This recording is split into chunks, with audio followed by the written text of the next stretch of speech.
are at the City Council Budget Workshop. Today is August 19th, 2025. It is 6:09. Madam Clerk? Mayor Douglas Lawson. Here. Chairperson Shirley Lanier. Here. Chair Pro Tem Kashava Miller Anderson. Present. Councilperson Bruce Guyton. Here. Councilperson Glenn Spiritus. Here. Councilperson Davis Panier. Here. City Manager Jonathan Evans. Present. Acting City Clerk Deborah Hall is present. City Attorney Don Wynn. Here. Madam Chair, you have a quorum. You may proceed. We will have a moment of silence followed by the Pledge of Allegiance by Councilman Spiritus.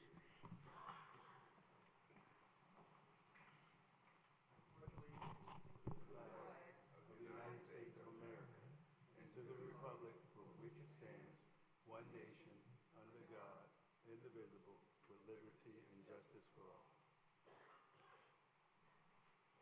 We will get started with the introduction and purpose with Jonathan Evans. Madam Chair, Yes. before we move to the capital improvement, there were there's a couple of issues I just wanted some quick clarification on from yesterday. Okay.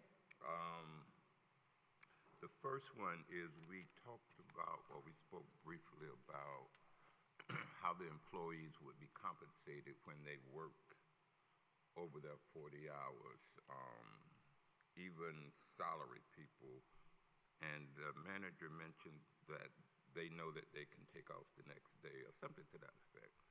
I would like to see a policy created, a flex time policy, so that everybody would be on the same page and they understand the restrictions of flex time.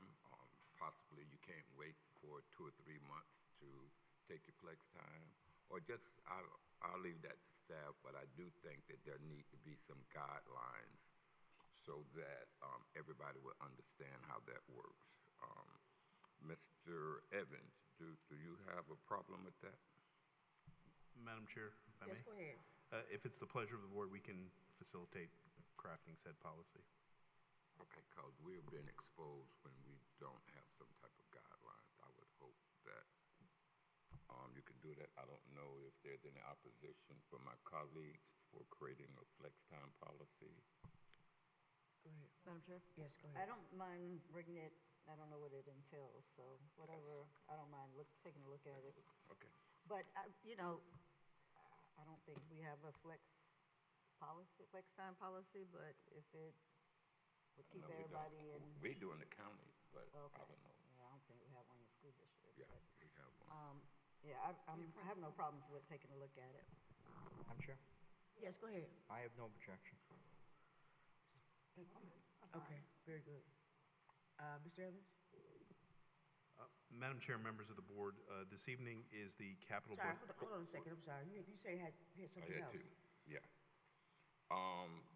The restructure of the fire department. Yesterday it was mentioned that the police department is structured a little differently than the police department. Is that accurate? Madam Chair, if I may. Yes, go ahead. Yes, with the police department, the structure is different. You have what is the chief, a deputy chief, an assistant chief, and then the majors. Okay. So what is different with fire that they don't have the deputy and assistant? Madam Chair, if I may. Yes, go ahead. With regards to the structure in the police department, when that was created, there was a request for basically what would be that assistant. And so instead of looking to promote, there was an individual already in that seat. And so there was a request for what would be a deputy chief in the hierarchy. If there is attrition, the intent would be to move them both to what would be assistant chiefs. So the two parallel systems that are in administration and what's being proposed to fire. But there was already a position that was provided for. Okay. And let me tell you why I'm really inquiring about this.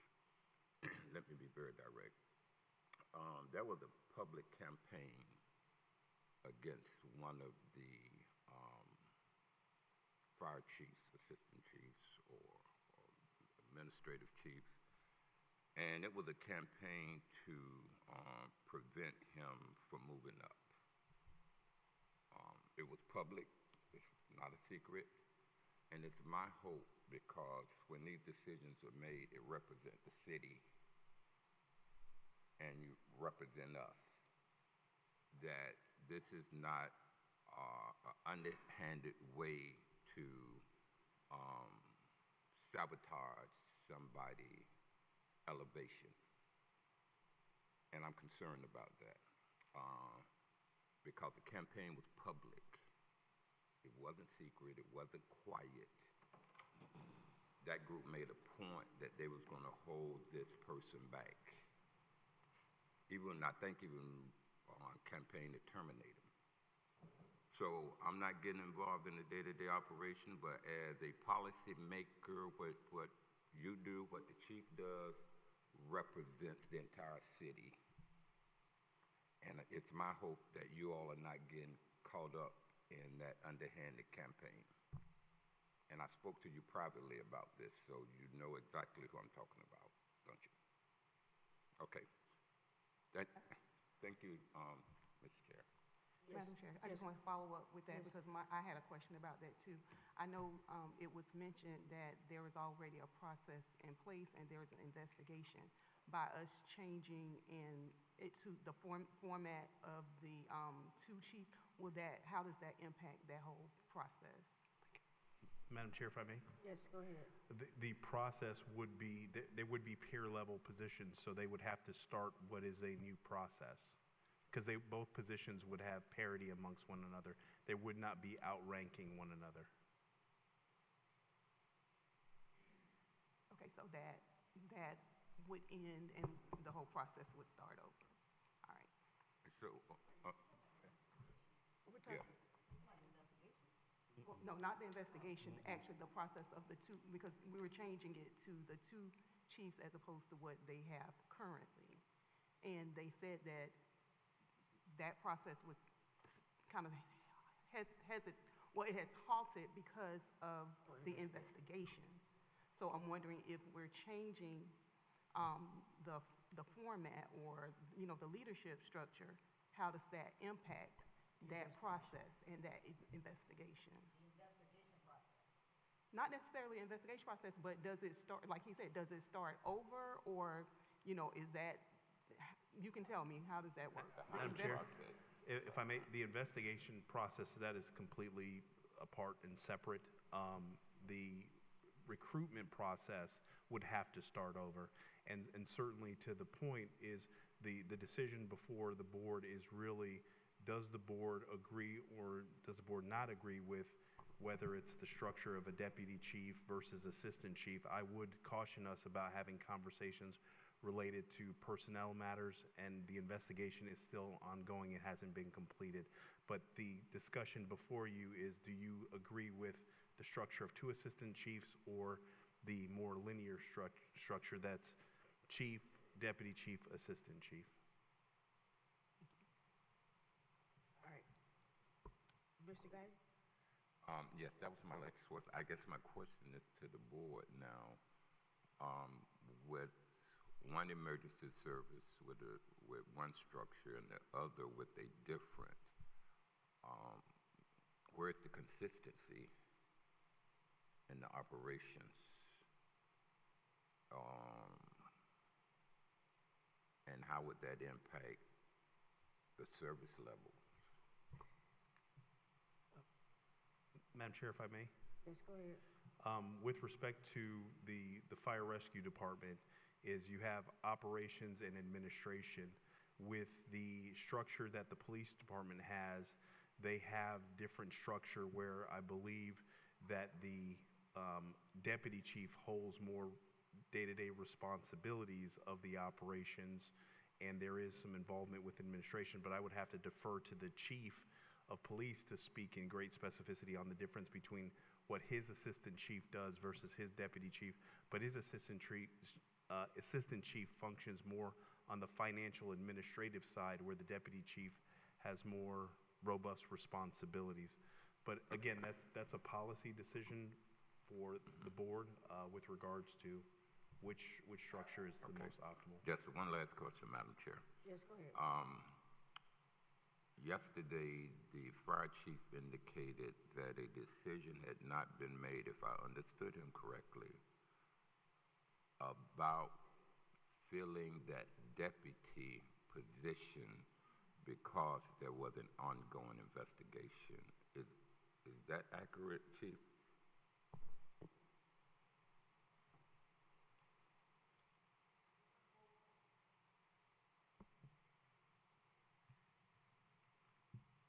Good evening, John Curd, Fire Chief.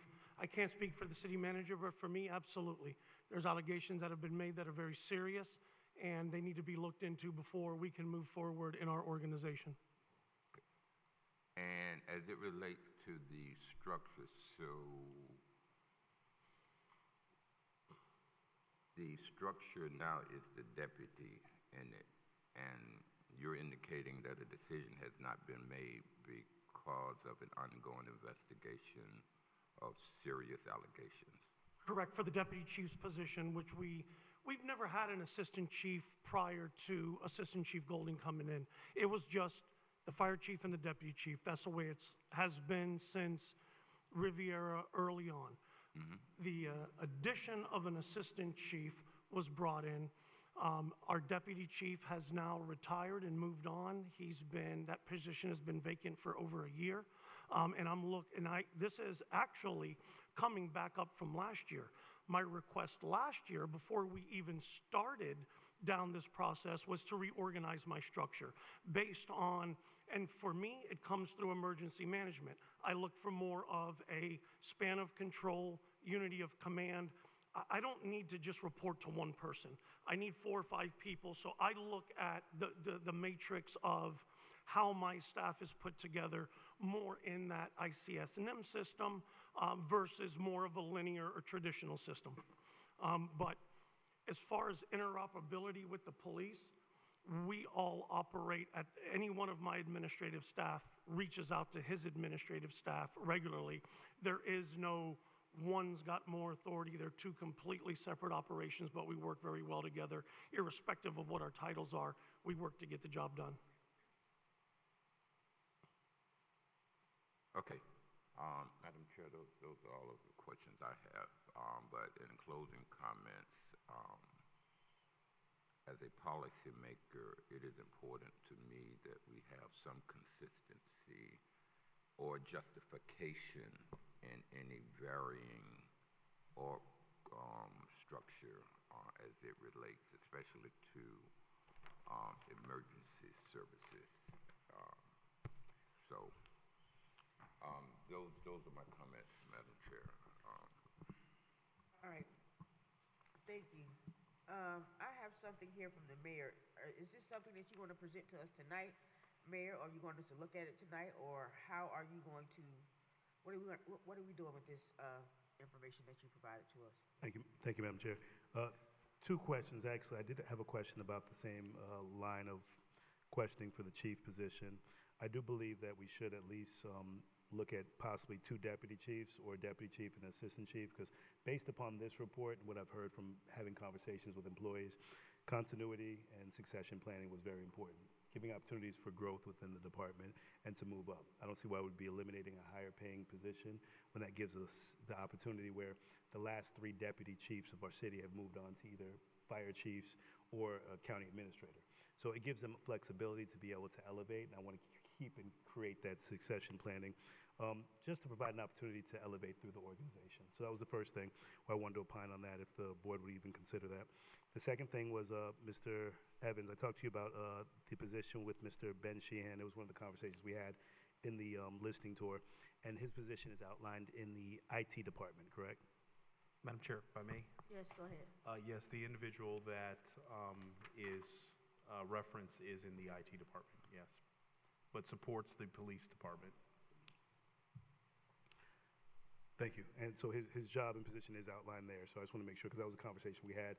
And then, Madam Chair, if I could be entertained either at the, preferably at the end of the meeting, I want to get through the capital projects because I just want to lay the framework, anywhere between 7 and 10 minutes to discuss what does this look like for this presentation. So I want to make sure that we can get through the capital projects, get through the business of the city, and then talk about what we have here and what is important, because this plan is not just my action plan, it's the residents and the staff's action plan. So I know some of the numbers, Ms. Miller Anderson's looking at me. We're based upon what we've budgeted over the years and what the community has asked for. So I want us to kind of go into this, and I also requested, and my chief of staff sent out a proposal request to meet with the board members and to discuss what is on the table. So if I can be entertained for 10 minutes at the beginning, end of the meeting, either one is pleasure of the board, Madam Chair. All right, pleasure of the board. You want 10 minutes? That's fine, man. It won't even be that long. I just want to give a quick overview, showcase what we're going to be bringing to the board. 7 minutes max. Madam Chair, Yes, go ahead. I don't see any reason for this. We're here to hear the staff give us a proposal on the capital improvements. We have a long night. We stopped the staff from speaking yesterday. I think we should move on and deal with the capital budget for this year. I don't think we should be having discussions right now. We're here to do the capital budget and Very hear good. from the staff. Thank you. Madam Chair, Yes, go ahead. we're here to discuss the overall budget, and tonight we're focusing on the capital budget. What the mayor is bringing is going to impact our budget overall, and if at the end of the meeting, the majority of the council people don't mind entertaining to hear what he's saying and how it would impact the overall budget, which I think would be important for us to know if he's going to be requesting funds. I think that the mayor should be allowed to do that because it's a budget impacting type of plan that he has. We are discussing the budget now. Madam Chair? Yes, go ahead. There's going to be ample time for the mayor to speak and we have, another 2 meetings, Mr. Manager, one more meeting? Madam Chair, if I may. Yes, go ahead. You have your first meeting in September, which is the first reading of the budget, and then you have your second and final reading, which is the adoption of the budget, which is your second meeting in September. Right, so, Madam Chair? Yes, go ahead. So we're able to speak at the reading and ask more questions and make presentations? Madam Okay. Ms. Paneer? Madam Chair, I agree with Mr. Spiritus.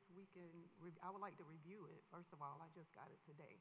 And I saw a lot of dollar signs, so I definitely want to research and review it before I even need to hear anything so that I'll know what questions I have. Very good. Madam Chair? And Councilman, to that point, as I said, I'm sorry, Madam Chair? no, go ahead. Thank you. As I said, this was just to outline the framework. It's just an overview of what this is and what has been presented, and it is given every member, as I outlined in my email and in the opening statement. So the back and forth with Dr. Spiritus in regards to whether we need to take this time or not, I asked for 7 minutes to discuss this. So if we want to have closing comments, I'll just make my closing speech at that time, but I don't want to belabor the point. It does have budgetary impacts, and again, this is not the mayor's action plan, this is the community action plan, so this is what the residents are looking for. So we can review it at any time. This is just the framework of what we want to go over, and if I can be allowed those 7 to 10 minutes, I'd appreciate it, Madam Chair. Very good. Thank you. Madam Chair? Madam Chair? Wait, hold on a second, Mr. Spruce. Yeah, I'm fine with it if, we get through the budget and at the end. At the end? That's fine. All right, very good. Is that okay at the end, Mayor Lawson? Madam Chair? Yes, hold on a second, sir. Okay. Yes, ma'am. The end is perfect. Thank you, ma'am. All right, very good. Dr. Spears? So are we all going to have the opportunity to speak for 2 minutes or whatever? I mean, I speak to my constituents on a regular basis. I know what they're looking for as well. Sure. I mean, every one of us could do this, I'm sure. Yes? Madam Chair? If you have something to add to looking at our budget, I have no problem. I don't think anybody up here has a problem with that. Madam Chair? Yes, go ahead. Yes, we can all do it, but I've actually done it. So I understand. I do have a report in front of us. So if you want to add that at any time, you can make a request, and it's a pleasure of the board. And as I did, I made a request for the pleasure of the board. So moving forward, if we can't get to the capital budget, Madam Chair, I'm okay with waiting till the end. But yeah, we can all do it. All right, very good. The end it is. Mr. Evans? Good evening, Madam Chair and members of the board. This evening's session, we will be talking about the FY 2026 capital budget. You will see that through this capital budget process, there's been a lot of time, energy, and effort that's been placed in looking to move the city forward. When we coined the phrase Reimagine Riviera Beach, we were looking for addressing some of our ailing infrastructure, looking at public facilities, and then looking to make investments in the community that were high visibility and high impact. And we're happy to report that we've made some significant progress with a lot more work still to be done, but there's a lot of projects that you'll see, roughly about 237 slides, so we are going to be conscientious of the time here with the board this evening, but just to hit on the highlights of some of the significant projects and process that we've undertaken for some of these projects and bringing the board up to speed. There's many substantive public policy decisions that will be in front of you over the next couple of months that will talk about where these facilities are sited, how these facilities will be funded, and then what are we going to look to ensure that we can continue to maintain some of these facilities. As you've seen with the construction of some of our fire stations, we've seen significant success and recognition with those projects being recognized not just statewide but also nationwide, and providing facilities that function here in the 21st century. And so we know that the most important capital project that we have undertaken is the water treatment plant, and so we are going to get into the 5-year capital improvements plan and talk more specifically and bringing the board up to speed on the water treatment plant, some of the projects associated with the utility district that are significant projects that will improve the overall infrastructure in the city. So with that being said, I'm going to turn the first part of the presentation over to the Chief Financial Officer, Mr. Randy Sherman, to talk about the finances associated with the capital improvement plan, and then we will get into specific projects with the utility district. Mr. Sherman? Yeah. Madam Chair? Yes, go ahead. Good evening, everyone. Again, Randy Sherman, Chief Financial Officer for the city. Each year, the city is required to adopt a 5-year capital improvement program. So I have about 7 or 8 slides here. We're going to talk about the capital improvement program, and then I'm going to turn the presentation over to the utility district and to Mr. Bailey. Okay, Walter didn't change that. Sorry, we'll do it the old-fashioned way. Okay, so attached to the presentation tonight, or attached to the agenda tonight, we gave you the proposed 5-year capital plan that lays out all of the projects that are currently operating and how those projects are going to roll out over the next 5 years. For the presentation tonight, rather than give you the 14-column spreadsheet, what we did is we consolidated the projects by title so you can look at the types of projects that we have within the budget. As you will see up here, and there is one more slide after this for the general funds, about 45 project categories that we're really operating under. A lot of them are, your typical sidewalks, streets, police cameras, speed bumps, traffic, but parks. We have all of those types of items in here. What the presentation up here shows you is, again, it lists the projects out, and it tells you what is currently in progress. Okay, so if there's something in that in progress column, that means that is from a prior CIP that staff is still working on. If there is nothing in that first column of a project, that means that that project will be coming on within the 5-year window. You can see up here the larger projects that we have are really the 3 bonds that were approved. So we have things like the police station, Station 86, and you will see the Parks Master Plan as well. And then on here we also have the City Hall project, which will be talked about a little bit later tonight.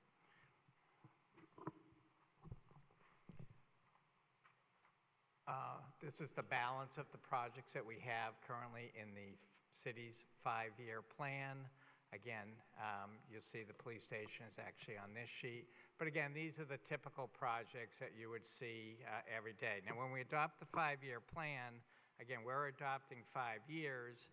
When you get to the next fiscal year, all of those projects shift over. So years 2, 3, 4, and 5 shift over to years 1, 2, 3, and 4, and then we build projects out in year 5 as we move forward. So again, this is the total list of projects in process. Bottom line, we have $142 million worth of projects that are general government type projects that are actually in process. And if you look out over the 5 years, we have $186 million projects that is being recommended for the 5-year plan. As far as funding the program, again, you can see that first column is listing out all of the different funding sources that we have or that we're using to pay for capital projects. The top line, I will point out, is the penny sales tax. That, many years ago, the city council voted that that would go exclusively to City Hall. But then when you run down, the rest of the funding sources, whether it's pay-as-you-go, whether it's gas tax, whether we're getting contributions from the CRA, we're using all of these different revenue sources to fund projects. Some of them are specific. For example, I have to use gas tax for obviously road-type projects. I can't use that, to put up police cameras per se. And as you can see, this is now rolling out the 5 years. So if you get down to the bottom, you see the $142.2 million is in project. That is all fully funded at this point. And then in 2026, we're bringing on $22 million more in projects. And then the further you get out, it's roughly 7.5 million in 27. And again, the further you go out where we don't know certain revenue sources, say for example grants that may be coming available, those dollars tend to flatten out. And again, everything will then take a shift to the left in the future years. But that's your general fund CIP projects. Again, these are the standards that we are doing every year as we come in and adopt this 5-year plan. On the utility side, again, we're presenting the same type of presentation. We've taken all the projects and we've kind of consolidated them and boiled them down for the presentation purposes. But again, you see that there are a number of projects, and Mr. Neiman is going to get up here and speak to some of these projects specifically. Some of these projects have been in the CIP since before 2018, so before we came onto the new financial system. They have been here for a long time. Part of the issue is, as you know, we've had a lot of turnover at the district. So again, it's hard to get some momentum on some of these projects. But I'll tell you, again, one of the biggest hurdles always is getting the permitting, and that can delay projects. We have, for example, the intercoastal crossings. We actually borrowed funds to do that project in 2015, and we still have money from those bonds to do those projects, just because, again, the length of time it gets those projects to come to fruition. Second page for the utility district, as you can see in progress, we have $472 million worth of projects, and that does count the water treatment plant that, if you remember last fall, you approved the $400 million in bonding for that, or in financing for that project. The total over the 5 years is almost $553 million as we move forward. As far as funding these projects, again, fewer revenue streams, but as you can see, we do have the bond capacity.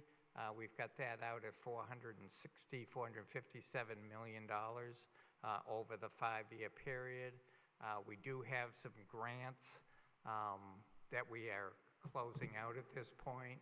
And again, as you get new state appropriation or federal appropriation, or we bring those forward one by one, and we would add them onto the capital plan.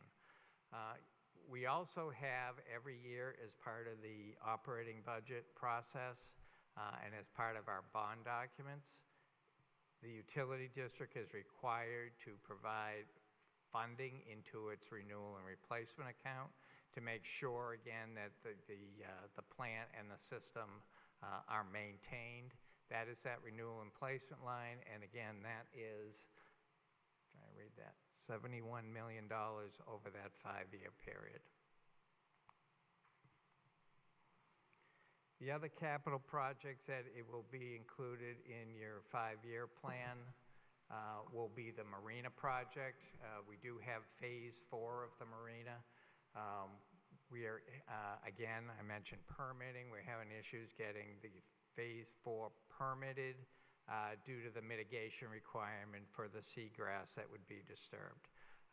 So again, that one has been in here for a number of years as we go through that permitting process. Total cost of this project, as planned over the 5-year period, will be $22.3 million.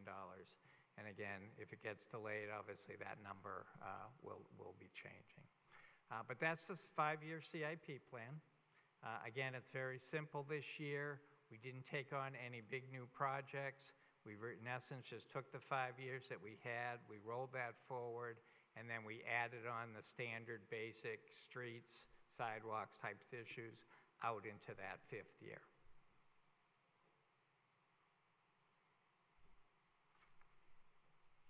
I'm going to turn the presentation over at this time to Mr. Neiman. He's going to give some more specifics into the utility district projects. Just 1 second. Mr. Evans, where is that project for 6th Street? Madam Chair, Yes, go ahead. that's probably 150 slides in. It's in there, though. Okay. All right, very good. All right, go ahead, sir. Madam Chair, Board, good evening. Joshua Neiman, Executive Utility Director. Tonight, I'd like to go through the 5-year capital outlay for the utility district. As I sat and looked at this 5-year capital outlay, we do have a vast amount of projects. So what I like to do is highlight some of the more critical ones in my first few slides and then get into some of the timelines that we can anticipate seeing some of the construction start and finish.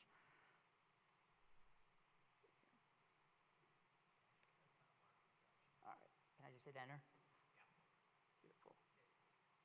All right, so as you see here, this is a map of the distribution system. This is based on our GSI. So what we have done here is basically take a look at the entire system. Currently, we have a consultant modeling this distribution system.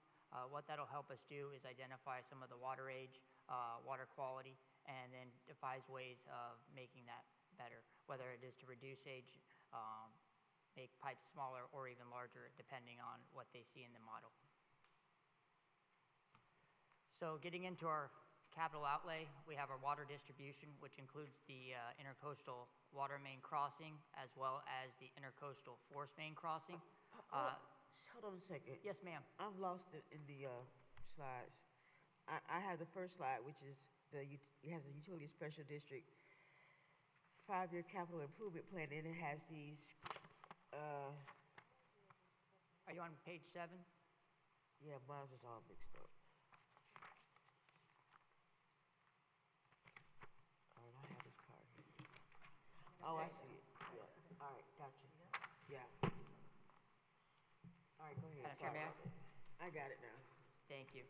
So as I was saying, we have our water distribution system and our wastewater collection system.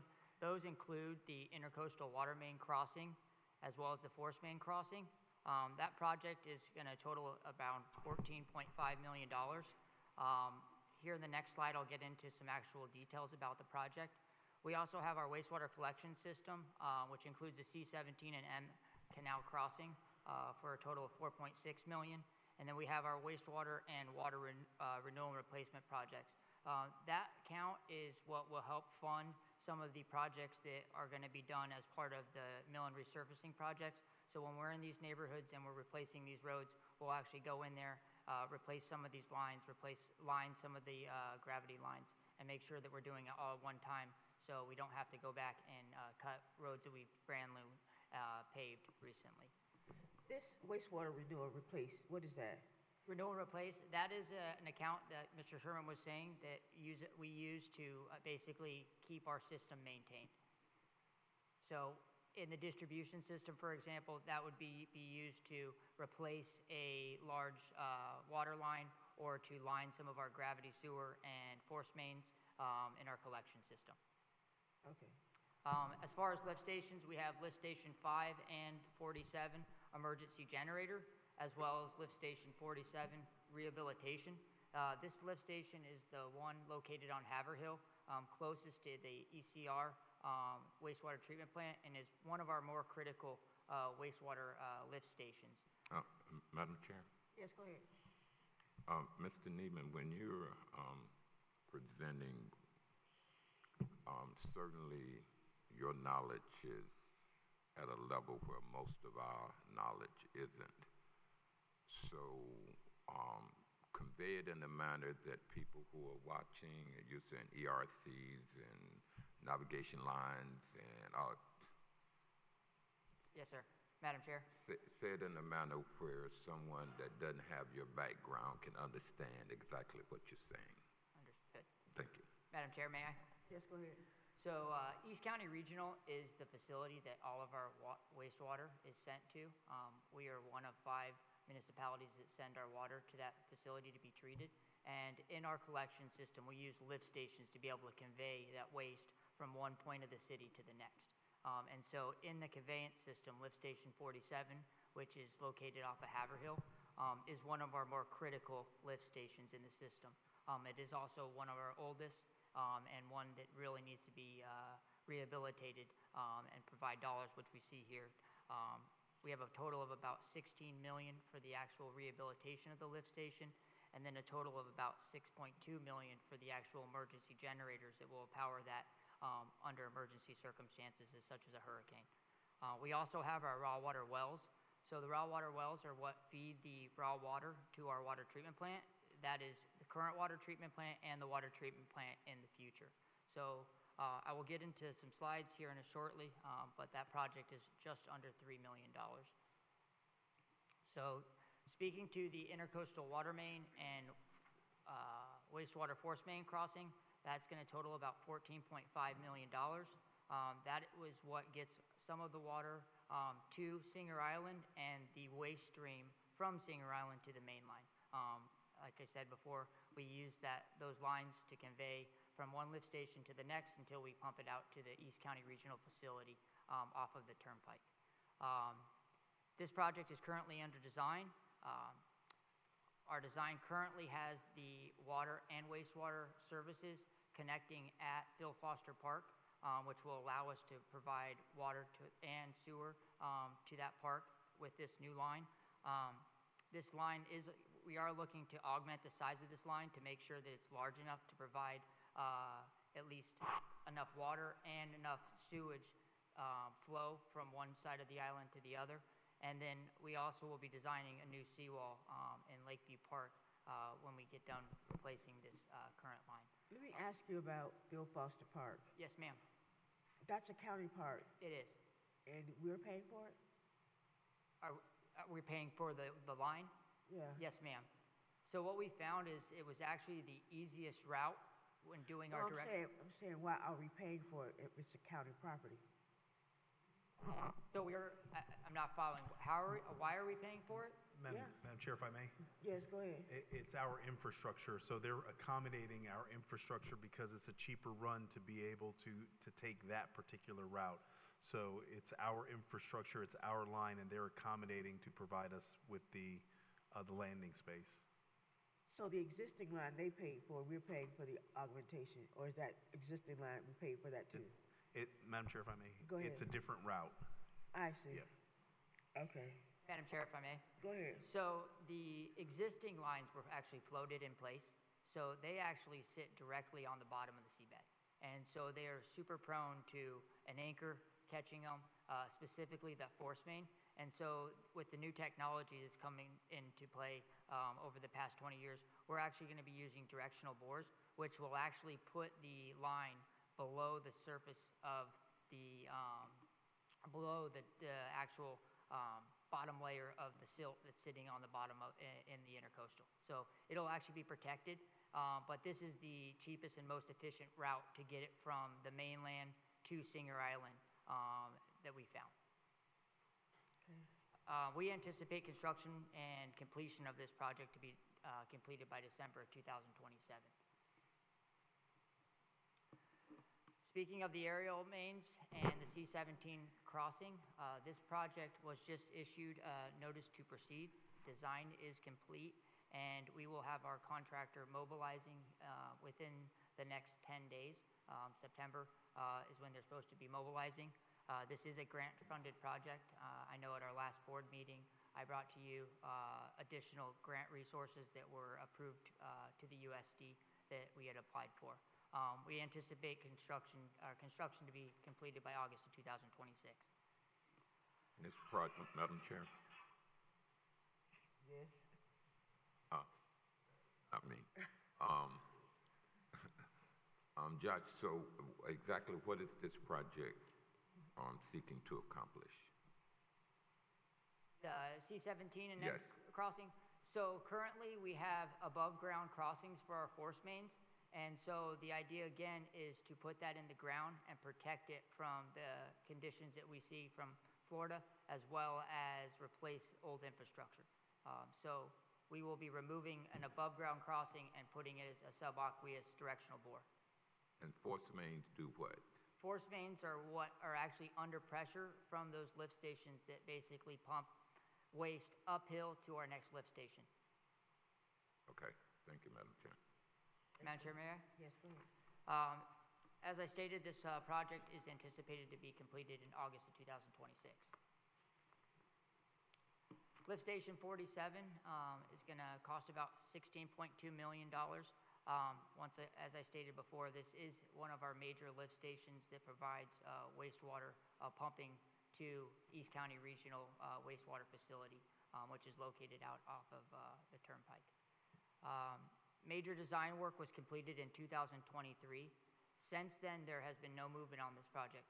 Because of the lack of movement, we're actually going to have to go back to our designer and have them redesign some of the aspects of this project. Because of the building codes have changed, we are going back and looking at some ideas for this project, whether we do it as a design build, which might be a little bit more efficient in getting to construction. We also think that we should have a preliminary design sometime in November 2025 for this. Getting to our well field improvements, in my opinion, this is probably one of, if not the most important projects, considering the timeline for our new water treatment plant.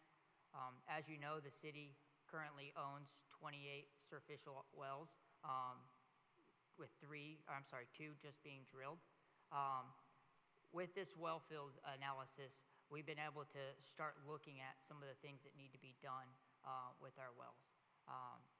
With the new treatment that we are installing at the new water treatment, those wells will have to be modified. And when I say modified, the addition of some control panels and controls, the addition of valves that allow us to prevent air from entering into these wells. There's significant things that we have to do differently on these wells that we would otherwise not have to do if they continued running to the lime softening plant. With that said, there already has been a large amount of capital invested into these wells to get enough water to the plant that we currently operate to provide enough drinking water for our residents through the treatment process. Madam Chair? Yes, please. Director Neiman, isn't it our benefit to do all the wells? Because won't that possibly save us from having to do a microfilter in the new plant, which could be very costly? Yes and no. To me, I think that if we would have taken a more practical approach early on and went and rehabbed these wells, I do think we could have prevented the pre-filtration, the micro and UV, ultrafiltration. But it's a huge gamble, and at this point, because we're so far in design, my thought is we continue down that path, but in parallel, we start rehabbing these wells immediately. And then when we get to a point when we are starting up the new plant, a lot of the infrastructure will be built, and maybe at one point, 2 years down the line, we can mothball some of the stuff because the operating costs of the ultrafiltration will be considerable. There's chemicals associated with it, there's power consumption associated with it. So I do think that we are going to have to start with it, but I do think that eventually if we rehab these wells, if we pig our raw water lines, I do think that we may be able to get to a point where the ultrafiltration is not necessary. And I don't say that lightly, but if we look at our neighbors to the north and to the south, nobody has ultrafiltration. And so I believe that our wells are not special, and so if we go out there and rehab them and do what we need to do, I think that we can get them into a condition that will eliminate the need for some of the filtration. Madam Chair? Yes, go ahead. So, the reason we went to the microfilters is because the membranes wouldn't last more than 24 hours during the test that were being done in the design phases. Nobody was able to really figure out why. It was basically the water that was coming in. Obviously, there was some issue. Have we done other tests now since we've been upgrading the wells and drilling new wells? So we have done some testing. Really for us, with the rehabilitation of these wells, the raw water quality has gotten better. Not so significantly to the point where we could reduce or eliminate the need for the microfiltration. But with that said, like my personal belief with these wells is not enough time and energy has been spent on them. Mitigating some of the things that we're seeing takes a lot of time and redevelopment. And we've done that on several of our wells just to get them back to the point where we could treat enough drinking water with the current plant. But I think if we continue down that path with this plan, as well as really get a holistic approach of what we need to do to every one of our wells, I think we can get to a place where we won't need it in the future. Okay, so Madam Chair? Yes, go ahead. So the question is this: how much is the microfilter system, the ultra system? What's it going to cost? Nigel? I don't know the exact numbers, and I want to give you a close to pre-filtration. Good evening, everyone. Nigel Grace with Brown and Caldwell, the city's owner's representative. The most recent estimate we got for this pre-treatment added approximately, if memory serves me well, $28 million. How much? 28 million to the project. And how much is it going to be? Madam Chair, can I? Yes, go ahead. So how much will it be to do the 27 wells? Yeah, I Well, don't the balance, we have doing 8 now, so if to do the balance of the wells. Yes. So the work that's been done to date on the wells was primarily aligned with increasing production capacity of the wells to be able to get off a seacoast and take care of the volume, the flow requirements. Not the water quality enhancements that's talking about. That's a different type of rehabilitation program. As Mr. Newman mentioned just now, there needs to be a comprehensive look at the well field. Some wells are in people's backyards, some wells are inaccessible, some wells may need to be relocated. So each well, there really needs to be a long-term plan for each well. And I don't believe that effort has been undertaken yet. Now, once that plan is in place, then there's the execution phase to go in, and whether it's rehabilitation or replacing all the above-ground piping, the flow metering, the gauges, the switches. There's just a whole scope of work that needs to be done. But admittedly, some of the wells are in locations that probably need to change. So for those wells, the cost will be higher. So to my knowledge, there isn't a comprehensive, all-inclusive budget, but I think Director Neiman has identified essentially a placeholder plan for the foreseeable next 5-year period to begin systematically going after it. However, those dollars could potentially change up and down as the specific needs of each well unfold over time. And in addition to that, there's a raw water transmission main that conveys the raw untreated water from the wells to the water treatment plant. That pipeline is as old as the the water treatment plant condition has not yet been established. There could be additional investments required in the future to rehabilitate elements of that pipeline or potentially replace certain elements. So I think the city needs to kind of embark on a kind of more of a holistic look at the raw water supply system. There's a lot of work that can be done to improve conditions, but to get to where you need to be for the long-term sustainability of that system, I believe there needs to be some additional planning. Madam Chair? Go ahead. So then basically what you're saying is we should stick with the microfilter system, even though it's 28 million, because it's going to take us a long time and a lot of money to change the transmission lines. Absolutely, absolutely. You're not going to be able to determine the quality improvements within the time frame of this new water plant. Okay, you answered my question. Thank you. Madam Chair, if I may. Yes, go ahead. One of the things we are going to do is, though, we are going to utilize some of the pool of engineers that we have under our professional services agreement to help facilitate a comprehensive look at our well fields and provide us recommendations as to some modifications that we can undertake. Because to that point, you need to utilize those wells to be able to provide the potable water supply. So it's something that we have to do anyway. So that's going to be something that you'll see come before you after we go through a process. And then we will also make sure that we have an engineering firm that will actually monitor that to make sure that they have what is that owner's rep service to facilitate that process. Madam Chair? Yes, go ahead. Okay, so, City Manager Evans, we're talking about 4 years from now before the new plant is going to be online, approximately. So within that 4-year period, are we going to be able to do the 27 wells? Madam Chair, if I may. Yes, go ahead. I would have to defer to the utility district director, but I don't think that would be a monumentous task for us to be able to accomplish a review and then reconstruction or addressing what our well field looks like in that time frame. Madam Chair? No, I do not believe that there's any stretch that we should not be able to get those 27 wells done. We probably can do at least 12 to 15 per year, if not more, depending on funding.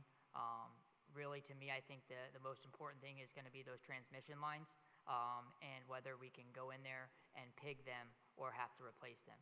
And so for the terminology of pigging, basically there's several different items we can do, whether it's ice pigging. We send a large volume ice through that line. It basically scours it like you would clean it from the inside out. Or you can send a actual foam pig through there, which has, like scouring pads on it, and it flushes everything out that is built up over the years.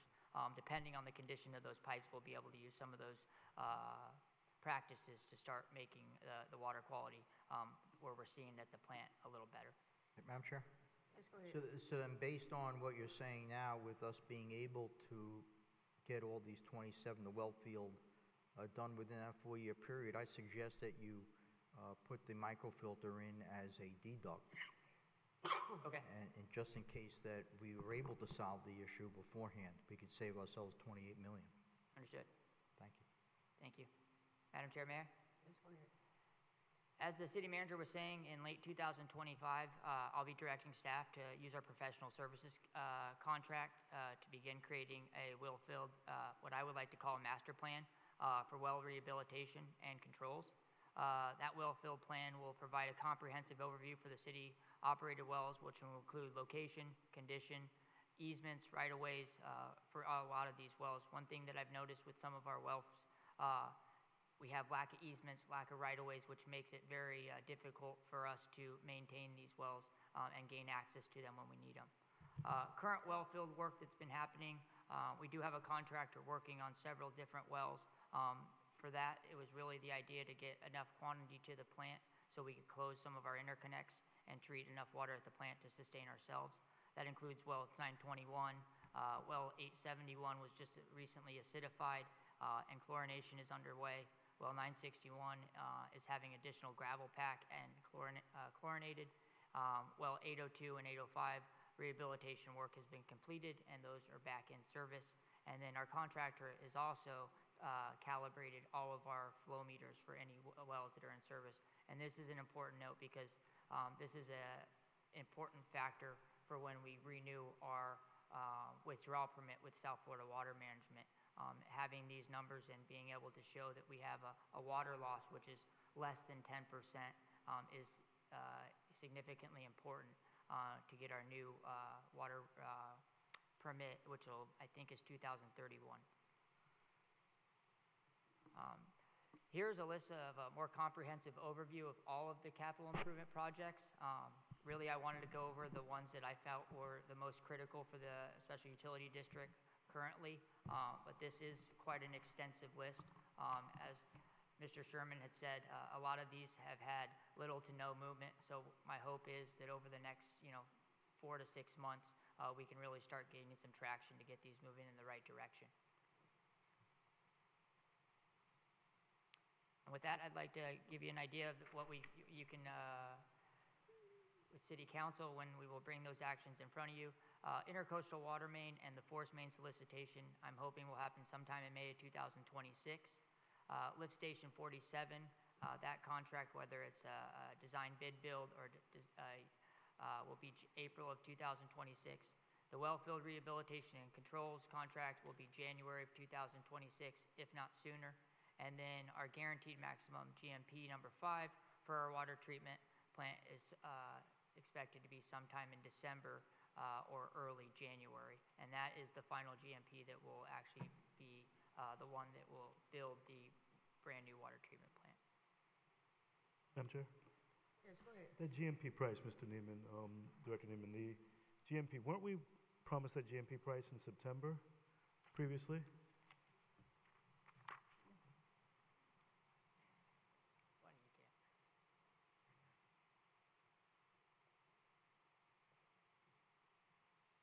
Hi, Suzanne Meckler. I'm part of the joint venture with CDM Smith and Haskell.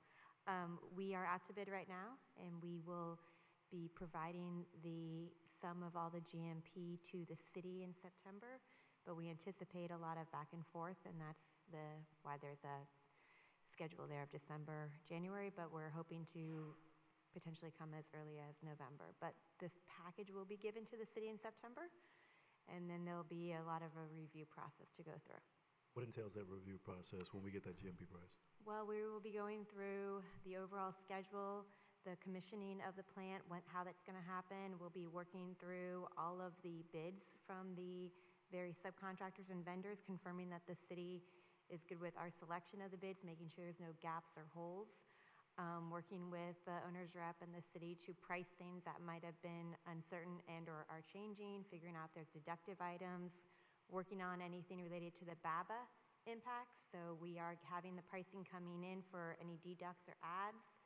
So we will be working with the finance director to make any decisions on impacts of those costs to the project and how we want to proceed based on those impacts. So those are the types of things we'll be talking about once we get the full package.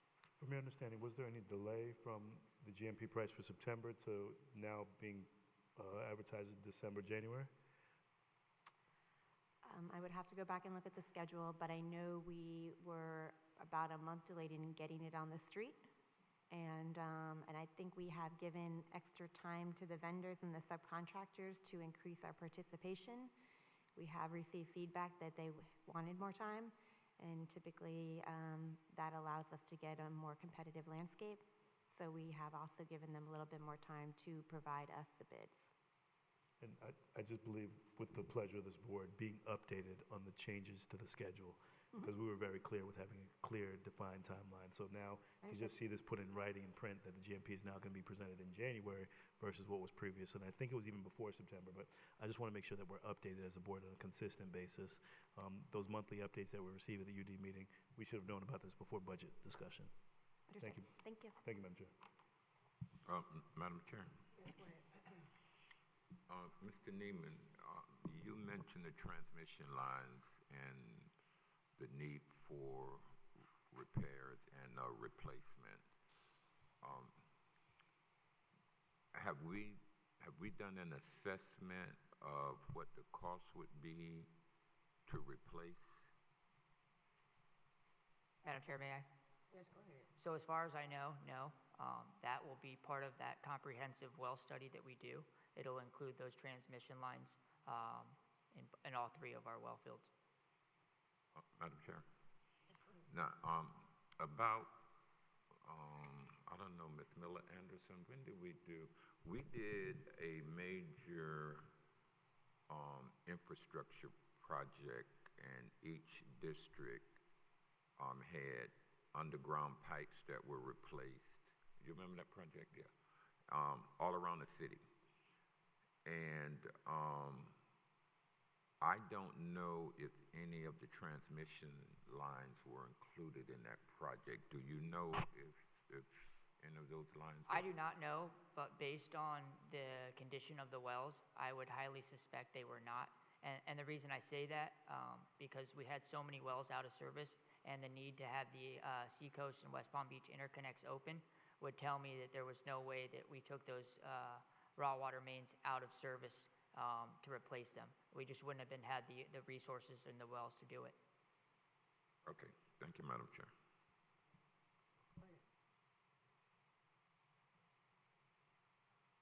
Mr. Bailey? Madam Chair, members of the board, at this time we're going to pivot to what is the capital projects for the balance of the city. And so I've got the capital projects administrator, Mr. Terrence Bailey, to walk you through some of those projects and some of the current projects that have been executed, but also some of the ongoing projects, and then some of the projects that are on the horizon that you will be contemplating some public policy decisions here in the future. So, Mr. Bailey. Thank you, sir. Again, Terrence Bailey, the Capital Projects Administrator. While there are about 180 slides, if you've looked ahead, you'll see many of them are simply pictures of projects that you already know. We're going to delve into 5 major categories of projects. Obviously, city buildings, city parks, the new city rebranding project, roadways, and you just heard from the utility district who was moved to the beginning, as it is the most important thing going on in the city. So I'd like to take you on a journey. You've probably heard me say this before, but 5 years ago when the manager embarked on the Reimagined Riviera Beach, we set out to do just that. The manager commissioned that we set a flag in the ground with our projects, and that we've done. As many of you will recall, there used to be a Welcome to Riviera Beach sign at Blue Heron and I-95. Unfortunately, a drunk driver took it out a few years ago, and it has yet to be replaced. As part of the rebranding for the city, this is a concept of what the new Welcome to Riviera Beach sign could look like. I wanted to start here because this is going to be the point of entry to most of the residents and visitors in the city. This is obviously a night shot, and it will be illuminated. It will look very similar to this. This is a concept, but we did want to show it as we kind of drive you down Blue Heron with all the projects and how they work together and interact. Dr. Spiritus, you look like you have something to say. Madam Chair? Yes, go ahead. So, I think this is great. Are we going to do one on the west side of 95 as well? Because as you know, the city goes up to, past Military Trail.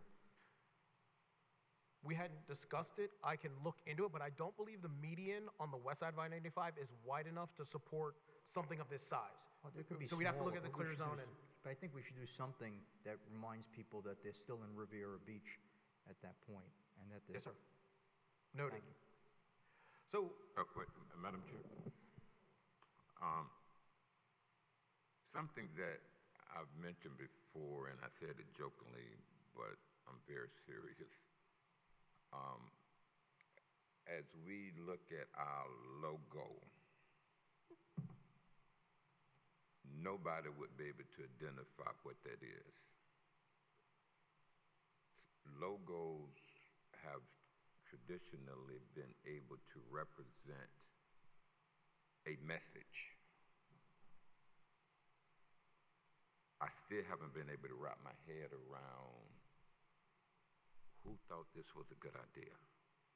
A logo that nobody can identify anything with. I'm serious. And if we're going to try to promote our city, personally, I think that needs to be revisited because nobody can identify what it is. No, I still can't pronounce the name of the fish. And this is something that if we're promoting our city, it should be more easily identifiable, in my opinion. But go ahead with your presentation, unless you want to comment on it. That logo is not doing it for our city, in my opinion. Yes, Madam Chair, if I may? Yes, go ahead. So some time ago, the city of Riviera Beach did go through a comprehensive rebranding process, and we included multiple members of the community. We had multiple community charrettes, conversations and discussions, also conversations and discussions with the then board. And the logo that was selected and the imagery of the fish is the Sergeant Major fish. It is the fish that is very prominent in Riviera Beach. It is at our marina. It's at Phil Foster Park.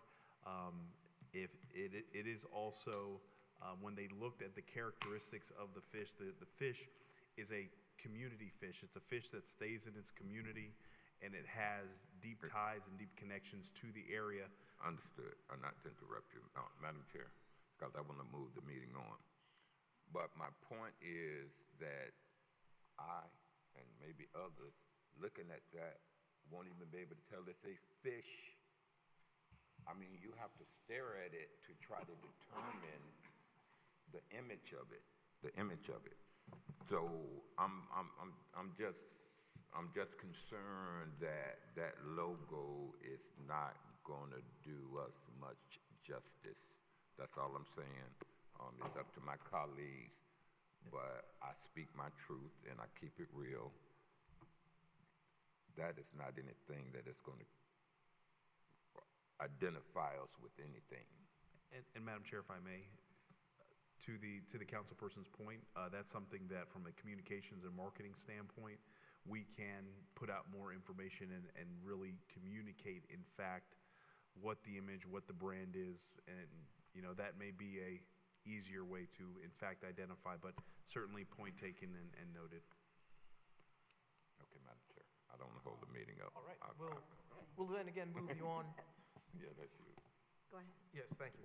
Again, as you move east from I-95 on Blue Heron, the first thing you're going to see in the way of a city facility is Fire Station 88. As you know, we opened Fire Station 88 2 years ago, but that was the replacement for a 1972 facility, and I won't bore you with the issues. You all know what we took to bring that project online. Here are a couple of photos, some of the publicity that occurred from its grand opening and the celebration of the first real grand city project that we were able to bring out of the ground. Here's the concept at site plan approval for Fire Station 88. And I wanted to kind of juxtapose of when we tell you what we're going to build, what it looks like when we're done. This issue came up the other day at P&Z, and I wanted to reassure both the council and the board that what you see at site plan is what you see when the project is completed. So again, a number of pictures of Fire Station 88. I know you've seen them, so we're not going to necessarily spend a lot of time, but I want you to take notice of the architectural features, the style, and what we are presenting on Blue Heron as you drive down the road. That moves us to our next project, the police headquarters. As you know, the police headquarters was built in 1978. Unfortunately, 2 years ago, we had to demolish it. And again, I'm not going to belabor you with the point. You will all recall the thorough process that we went through looking at 5 different sites throughout the city, the cost profiles on which site was the most cost effective. You will recall that we landed at Barracuda Bay for a number of reasons and the advantages that Barracuda Bay provided. Madam Chair, Barracuda Bay, we have an agreement with the county. Mr. Evans, have issues been resolved that will allow us to move forward? Madam Chair, if I may? Go ahead. To brief the board with regards to the conversation we've had with the county, we've had conversations with county staff, and we've had conversations with Commissioner Powell as well, and we've also had conversations with the new county administrator. Not to interrupt, a quick question. Is Commissioner Powell who represent this district in support of what we or the city is planning. I have some reservations with Barracuda Bay. Has he expressed support? Madam Chair, if I may. Commissioner Powell stated to us that he would like to facilitate a community meeting. He had some reservations with regards to conceding or supporting the city exiting the agreement that has 2 years remaining on that. We did also, to that conversation, we've had conversations with county staff, and county staff has mentioned that other municipalities have in fact been given the opportunity to exit out that agreement, and then staff did share with us what a pathway forward. Okay, not to interrupt you, so we can move forward. But I just wanted to know Commissioner Powell's position, who represents this district, and you indicated that he has reservations. Okay, Madam Chair? That's what I want. Yes, go ahead. Well, what are the reservations and why?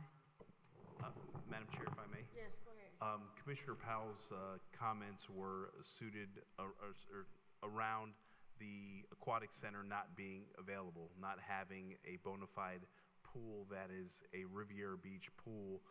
He did have some concerns with regards to some of the aquatics facilities that we have selected to provide aquatic servicing from some of the gated communities. He said that that would be an obstruction or an issue to allow for access of our residents to those pools. We did communicate to him that we've had some favorable conversations with Heron Estates, which doesn't have any gates, and they actually have 2 pools. So we did share with him conceptually the items that we articulated with the board about our Swim on the Go program, our partnership with the Rapids, as well as the other municipalities. But he did state that he had some concerns that it is not a City of Riviera Beach pool that would be open to provide service in that particular fashion that we've done.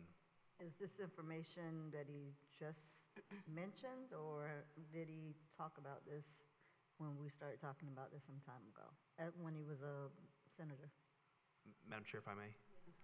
I do not recall any situation where it was broached to him as a senator. We did have conversations with county staff, and when county staff shared with us what would in fact be the pathway forward associated with this, they did recommend that we meet with the county commissioner of the district and bring him up to speed, and then we did do so, and that's when he shared what his concerns were. Now, what is the agreement with the 2 years left on it? Madam Chair, if I may. Yes. The city, back in, I believe, 1997, entered into the interlocal agreement with the county for bond proceeds to the tune of about $1.5 million that constructed Barracuda Bay.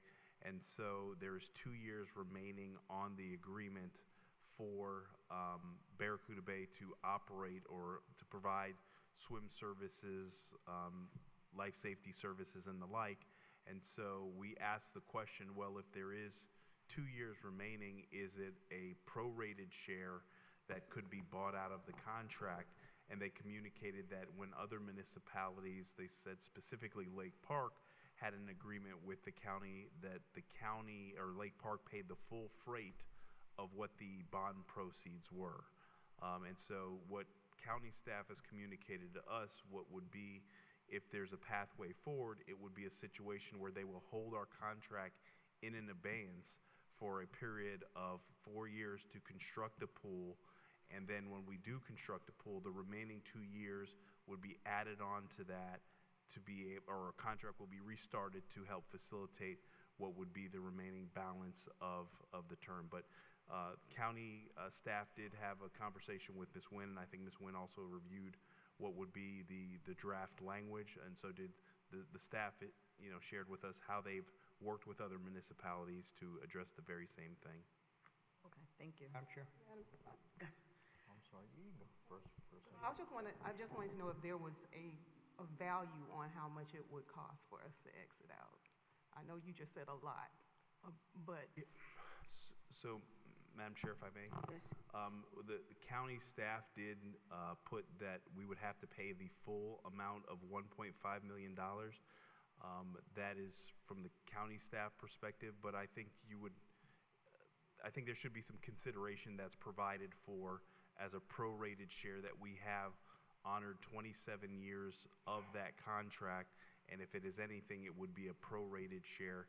And we did communicate all the other things that we have done to help facilitate where there's no gap in service, because it's a 65-day window per year that we're talking about, and the services that we're looking to put in place for aquatics program is probably 265 days, so it's actually an increased level in service. But from what the county staff, and I believe the way they may have the draft agreement drafted, would be that you would be responsible for what is the $1.5 million for the full term of what the bond proceeds, and Ms. Nguyen can opine on that if necessary. Madam Chair? Yes, go ahead. Yes, that is correct. There was no, it was never intended that there be a proration. The contract is clear that if we were to terminate or stop using Barracuda Bay, that it would be a refund up to the county of the $1.5 million in full. And that is what they told us on the call that they have done, for instance, as Mr. Evans said, with Lake Park. Lake Park opted not to continue the agreement and just to pay the money and move forward. And Madam Chair, if I may, they did mention relationships with other municipalities where they did hold the contract in an abeyance and allow for the municipality to reconstruct said facilities and then tack on the remaining years on that. So they did provide what is a pathway forward associated with that. But, you know, Commissioner Powell did express that he would like to hear from the community with regards to this matter, and so we are working with him to schedule what would be a community meeting to hear some sentiments. But we have gotten a favorable recommendation from the Recreation Advisory Board, and we had took the site plan to P&Z as well, and that was a topic of conversation, and in both cases we've got unanimous supports of the residents that do serve in that particular board. So we're still working through the elements of what the agreement would be. So with that being said, when is it scheduled to be demolished? Madam Chair, if I may? Yes, go ahead. We look to bring this item to you all for consideration at your September 17th meeting.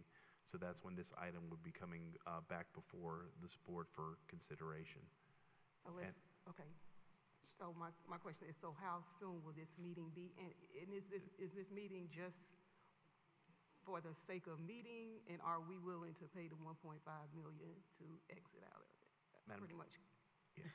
Madam Chair, Yes, go ahead. I believe this meeting is intended to just gain some feedback and some perspective from the residents.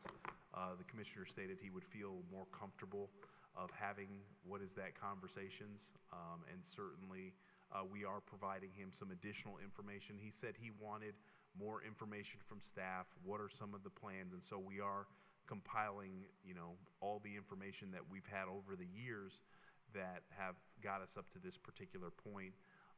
One of the things that, speaking with county staff and providing with them with a level of comfort as to where's the location going to be for the new pool, how long it's going to take for the new pool, and Mr. Bailey has been tasked with, we want to facilitate a design of a pool, some community charrettes, and then bring forward an item for the board to consider and construct the pool, do all that within a period of 2 years to bring it before the board so we can get this pool up and operational within a 2-year window, not the 4 years that the county staff is giving us. We want to get this done sooner rather than later.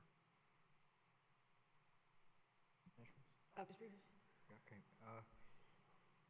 City Manager Evans, I'd like to remind you that we have more than one representative on the County Commission. Mayor Maria Marino, Commissioner, represents District 4 and represents the city. So I suggest you speak to her as well. You might find that very helpful. Madam Chair. Yes, go ahead. It's evident that we as a city put the cart before the horse. if we were gonna do this, we should have worked these issues out before we start moving forward with this plan, and don't get at this point in the process and realize that it's gonna be 1.5 mil. I think we need to pump our brakes. We got fined for $1 million for the utility district issue. We got a water plant we're trying to build. We need to gauge whether this is a priority to move forward and pay a $1.5 million when we got all these other issues lingering. But I've said this privately to the city manager. I told him I didn't think it was a good idea. I told him I thought that we were moving too quickly because we hadn't worked out the issues with the county. Those issues need to be complete, done before we start planning, talking about demolishing and all that other stuff. Because it's going to just sit there as a vacant land, and we still going to probably have to pay the money. So I would hope that we consider what we're doing and move more cautiously. Thank you. I think that we need to move full steam ahead. That property is where the new police department is going to be. The city has scoured itself to find property for us to build our municipal sites on. And the land that we don't own is too expensive to buy. So we're gonna have to look at either paying $30, $40, $50 million for a piece of property for our police department, or using the property that we already own. We can look at constructing a temporary pool. We did it for fire stations. I think we could do it for a pool. But we have to move forward because the police department is now jammed, crammed into a site where they're all over the city. The conditions of where they are now is just not conducive to doing the job that they need to do. I'm not saying that it is hindering them. I'm saying that they deserve a space to be able to conduct business. We have two brand new fire stations, and we have yet to move forward with the police department and the police station because of the issue with Barracuda Bay. But I still say that we need to move forward because there is no other place in the city that we can afford to put a police department. We don't have one. So we have to move forward quickly to be able to get it done because we need a police station, and I'm just going to say it, more than we need a pool. So if we construct something temporary, I think that could work in the meantime so that we can work out those issues with the county. But right now, we need a police department, a police station, a building. So that's my understanding of how we were moving forward anyway. Madam Chair? Yes, go ahead, sir. I'm going to close my comments out with saying identifying property for, and I understand that there was a search to put the police department somewhere else.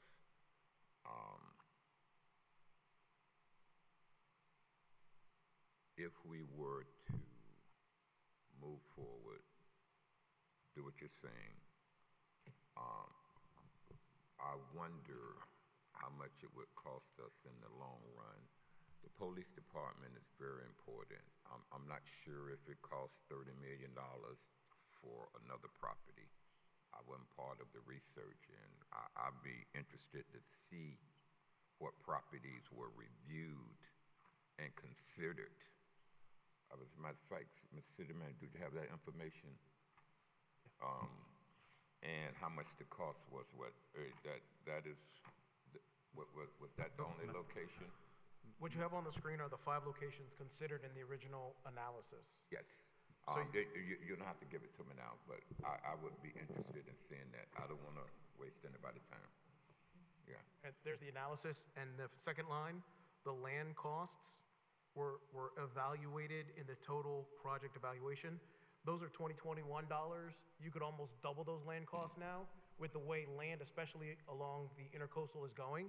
So that is the analytics that was done before. Okay. My point is that we didn't resolve the county agreement. That's the crutch of my concern. We moved forward before we resolved the county agreement. That's all I'm saying. We had an agreement. Our word is our bond. So we'll have to come up with 1.5 mil in addition to whatever else. But these are just my comments. I think we're moving too fast. I know the police department needs somewhere, and I support it. But if we're going to start just buying our way out of agreements, we're going to find ourselves in more financial straits. Thank you, Madam Chair. All right, Madam Chair, I'll pick up the pace. We hit a lot of these slides in this robust discussion. Just revisiting Resolution 55-23, directing staff to put it at Barracuda Bay, and 56, directing staff to initiate the design process. Here is a copy of the site plan that was presented to P&Z. I don't know if the council's had the opportunity to see these images before, so we wanted to take the time to show you what your new police headquarters will look like. I will cycle through them slowly so you can see them. I know you have the paper copy to absorb at your leisure. Again, you'll see some of the similarities between the other building projects and how the building will look. A night shot, another night shot. I believe we are going to be extremely proud of this project when it is completed, as it continues to facilitate the excellence that is going on Blue Heron throughout the city.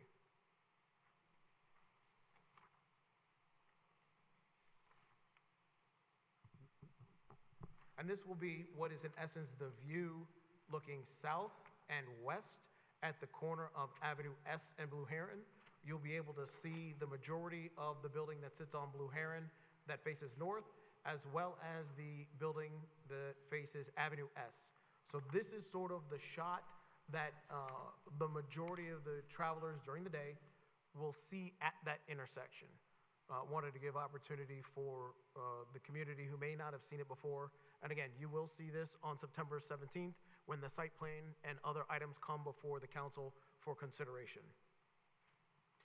We'll now move to the public library. This was actually the first project that we did in the reimagining of Riviera Beach. You all are familiar with the library, so I will move quickly. What the cost of redoing the library and the purchase of the land, the wonderful activities and educational aspects that go on inside the library. But at this point, it is time to have a conversation about the library and its future. Mr. Evans, you want to? Yes, Madam Chair.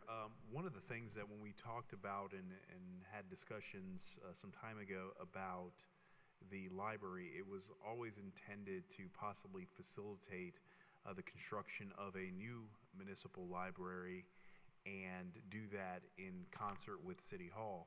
And so when we did acquire this particular parcel for facilitating the library, it was a situation that we saw it as a good value. We saw it as a way to address the ailing infrastructure that we had with our municipal library. And when I came back in 2019, there was 3,000 square feet of the library that was not able to be accessible to the public because of mold and water intrusion, and there were significant issues. So we moved very quickly. We acquired this property at 2129 North Congress, and we facilitated the build-out that accommodated both the youth empowerment program and the library. And so we've seen this actual facility grow in popularity and activity. And so one of the things that we talked about is the possibility of expanding this particular footprint by adding roughly, I think, about 8,000 square feet to accommodate the library. So you would build onto the side of the building, which you'll see there, and then you'll elevate. So that particular wing would be 2 stories. The cost associated for the expansion is projected to be roughly about $17 million. If you look to build out that space in what could be your new city hall, you're going to see the numbers invariably double. And again, then it would be a situation where you would have, what would you do with that site? Would that be a community center? Would the city look to sell that particular property? And so one of the conversations that we would like to have with the board is, do you want us to get in deeper about the possibility and feasibility of expanding in its existing location and eliminate that out of the program for City Hall? Or does the board want to see that space built out as part of the overall City Hall campus that we'll discuss in later slides. And so this would take the library up to 22,000 square feet, and would be a portion of the wing obviously would be 2 stories. What we are also looking to do is, with the expansion to the library and with the police station being constructed, the youth empowerment program that's currently occupied at that facility will probably return back to its native location at the Lindsay Davis Center, because there would be no need for, in essence, a police substation, because you're less than a mile away from where the substation is. One of the things that we are also incorporating in the City Hall campus is a police station or substation on the east part of the tracks, because we know that at any particular time we can have a train that cuts our community in half. And when we did look at the siting of a police station, one of the other things that came into play, and probably one of the most important components, was moving the police station what is further to the center part of the city. And one of the things that we looked at in the historic elements of the city, as the city grew, the police station did invariably start moving more west, and the location that it is considered at for Barracuda Bay, it is within 65% of the crime that happens in our community happens within 1.5 to 2 miles from that particular location. It also hardens the school campuses that are right there, and so in a moment's notice we can have officers that are ready to render aid and on campus within a minute or two by having that particular facility there.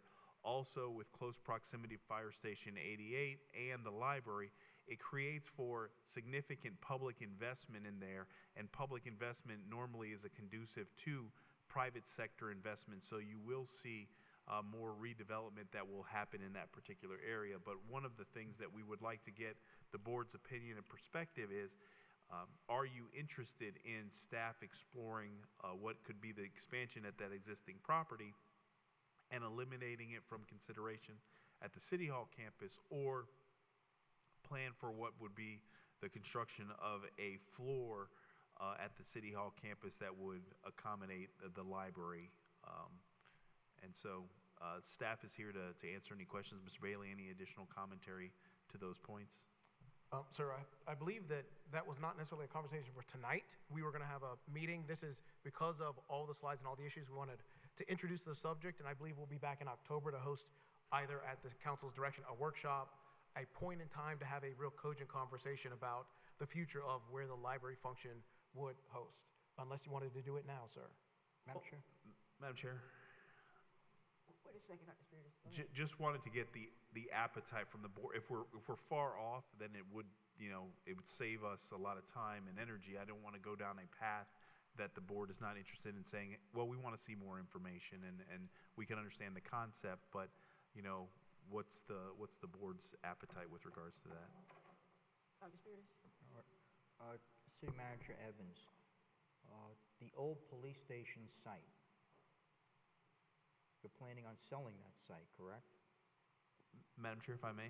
Yes, go ahead. The old police station site is part of the overall solicitation for the City Hall campus, and so it is part of the development envelope that would be offered to as a partnership with the city. So it could be the site of where the City Hall is, it could be the site for mixed-use housing, but it is part of the solicitation, and so we're waiting till the development partner is selected to cite where City Hall would be on that particular campus. Madam Chair? Yes, go ahead. So what I'm trying to get at is, are we going to get any money from any portion of the old City Hall site? Or we're certainly going to take down the water plant, and I guess that'll be part of the development site, correct? Correct. Madam Chair, if I may? Yes, Sorry. go ahead. What we've proposed as part of the Reimagine Riviera Beach program in the City Hall campus was to look to strategically position our facilities as far to the outskirts as possible, to allow for a larger land mass of space or developable space that fronts Blue Heron for economic revitalization and redevelopment. And that is, in fact, what we would like to bring to the table to partner with a developer, not cash in hand, but we're providing the asset and the land to help facilitate a reduced payment or no payment for what the redevelopment of the City Hall campus would be, and even some of our recreational amenities. Madam Chair? Yes, go ahead. What I'm trying to get at is this might be a way to get the funding if we end up having to pay the 1.5 million for Barracuda Bay. It would almost be a wash. Probably more. You're probably going to make money on it. So I'm trying to get the numbers in my head for the new police station. I think they're actually going to offset each other if you move forward with that plan. Madam Chair, if I may, Yes, go ahead. to that point, specifically with Lake Park's situation, the developer did pay the amount on behalf of Lake Park to get out of that agreement. So that is a possibility as well. That's all a subject of negotiation. Our hope is to resolve it without having any party, but that could be a subject of negotiation, and it has been done. Okay, thank you. Madam Chair? Yes, go ahead, sir. And I believe, Mr. Evans, you were just looking at the pleasure of the board for the decision on expansion of the library. So I don't know how we correlate the police station and the location on Blue Heron, but the library location is what you want to know if we have the interest to opine on that. And in my opinion, if we're going to put it into City Hall's facility, I wouldn't want to spend the 17 million on this current site. I would prefer for us just to move forward at the current City Hall site and include the library inside where we're going to put City Hall. Madam Chair? Yes, go ahead. Yeah, I concur with the mayor. I think that we should look at a new facility for the library. Right now, most people can't find the library. Most people in the city don't know where it is. Same way they don't know where the police station is. I think that if we put it next to, maybe not in City Hall, but maybe adjacent to the City Hall, new City Hall site, I think that would make much more sense. And so what would happen to the property at Congress? It would be sold? Madam Chair? Definitely need some money, but go ahead. That would be a policy decision, and that would be one of the options that would be presented to you. The good thing is when you did purchase that property, it's probably doubled in value easily. Yeah, that's workshop stuff. You know, we can talk about the workshop all day. That's a lot to take in, but go ahead, sir. All right, we'll move on. So, as you know, we are doing the expansion at Lindsay Davis. You'll see that coming before you, I believe, in October for the construction contract. You have already had a presentation on the water treatment plant. I put the imagery here just so you can see how the aesthetics of your new water treatment plant fall in line with the other buildings along Blue Heron. You can see a lot of the same architectural features. You'll see levels of consistency in how the city buildings are being designed and constructed. So those are two images of the new water treatment plant, and I believe it is in the site plan process currently. We'll move real quick to Fire Station 87. You know the history of 87, how we sited it there, how we tried to limit its impact on the development that is going to go on with the City Hall redevelopment and its location. Here's an image of Fire Station 87 and the finished product when it was completed and opened in February of this year. Oh, a little too fast. So, as you can see, the images that we present to you are what the buildings look like when they're completed. We just had a very robust conversation on City Hall. Mr. Evans, how truncated do you want to? Yeah, really quickly. Madam Chair and members of the board, we are going to be bringing this item before you. Obviously, City Hall is nearing what is the end of its useful life, and it is the last particular parcel or last piece of infrastructure besides the utility district that remains on that campus. And so there is a competitive solicitation that the city participated in. And so those two solicitations that we did receive are currently under review by PFM. We have a draft report. They will be providing us with the closure of that executive summary, and I will provide that executive summary to the board and then look to bring this to you most likely at your second meeting in September, October at the absolute latest, to get direction from the board as to how you would like to proceed with this particular solicitation.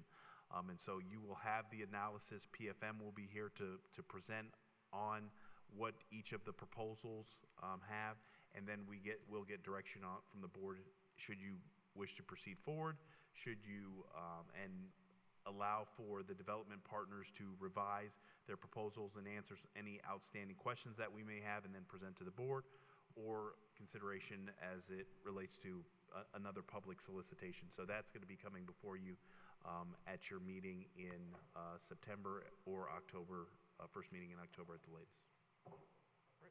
We'll move on to Ocean Rescue. The Ocean Rescue building was constructed approximately 20 years ago. It is time for a facelift.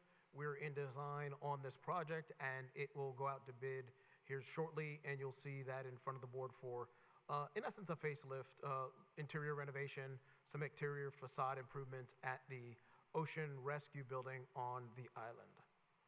With that, we'll move to Fire Station 86. As you all are well aware, Fire Station 86, the GMP is on the agenda for tomorrow night. This project is a long time coming and is moving forward. We have had some conversations following site plan approval with some concerns from residents on the island. Mr. Evans, would you like to elaborate? Yes, Madam Chair, if I may. Yes, go ahead. Yeah, so we've had some conversations and even some conversations with the district representatives and members of the community concerning some of the treatments, some of the fixtures, some of the color schemes as provided for in the existing fire station. And one of the major, well, this particular project is two-phase. One, constructing the water tank first, and then second, coming in to address what is the fire station. And so it is staff's recommendation that we look to see if there's any cosmetic improvements that we can make consistent with some of the requests and some of the issues that have been presented to administration. And assuming that there is no fiscal impact with those, getting clearance from the board as to how we wish to proceed. If there is any fiscal impact, we will then obviously bring that back to the board.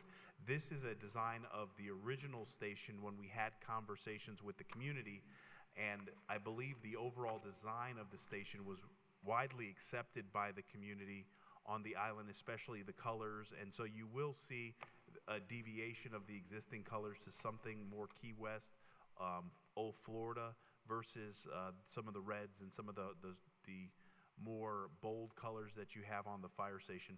But that was some of the conversations and communications that came to administration, was the colors and some of the architectural features being a little bit harsh, and being that it's a barrier island, more of a coastal feel. So we did want to inform the board about that, and that you will probably have some types of conversations about the color and the aesthetics. I want to go back to this Ocean Rescue facility. Now, tell me the purpose of this. Madam Chair, if I may? Yes. That particular facility is basically the lifeguards administrative building, as well as an area of respite for public safety. Police and fire can be in there. There's offices, professional offices in there. So it is the existing facility that we have there. It's just, obviously, with it being right there on the beach, it takes a significant beating, and it is dated, and it is really your first entry point into to Riviera Beach if you're going to the beach. And so this is just a long overdue cosmetic improvement and some internal modifications to better accommodate the staff versus the existing condition of the facility. Madam Chair? Yeah, go ahead. Okay. Well, with this facility, I guess, Mr. Bailey, maybe you can answer this. On the second floor, is that large enough to have a meeting room? No, that's where the administrative staff's spaces are. There's a small kitchen up there, their executive offices up there, well, not exec, their offices up there, and another space. It's been a little while since I've been in all the spaces, but no, it's chopped up into small offices. Okay, thank you. Yeah, I was asking the same question because this is, we went through this budget. This needs to serve as some other purpose as well, like or rental venues, something where we can generate revenue, because all of these buildings are going to have to generate revenue at some point because we have to pay for it. So looking at this building, like a ballroom or a small incubation space that people can, rent offices, whatever, but we need to look at this as something that we can generate revenue from. Yeah, Madam Chair? Yes, go ahead. So we know for sure that the Ambassador Club is not going to be around for long. So we have to find a replacement for that. So I was just thinking this might be a good opportunity, but from what Mr. Bailey is saying, it won't work. Can we do something design-wise to maybe make it work? Yes, you can. Yeah. My struggle is there's no way to make the building bigger because it's already on the other side of the CCCL. So getting permits to make the building bigger. Mr. Bailey, if you can explain what that Oh, CCL means. Thank you. Coastal control. Construction, coastal, no, I'm missing a C. So you Coastal can't go control up? line. Construction, You can't go control, up? control. Control line. Yes, Can you- construction control line. Can you go up? I'd have to tear it down. The foundation's not strong enough to go up. So remember, the foundation has to hold it up. It's on sugar sand. So And anything to make it bigger would be a struggle, unless we just changed its entire purpose and function and take the second floor, gut it, make it an open space for those functions, and then we would have to put that functionality somewhere else. Madam Chair, if I may, Yes, go ahead. Mr. Bailey, from an ADA standpoint, and it's been well, it's all sand around that particular facility, so you would have to come in there with, some asphalt or some concrete to be able to make it usable space. Yeah. So, As a space open to the public, it would need ADA, which means getting permitting to put a hard ADA surface up to the building, which it doesn't have right now. Madam Chair, if I may. But wouldn't it be 88 anyway?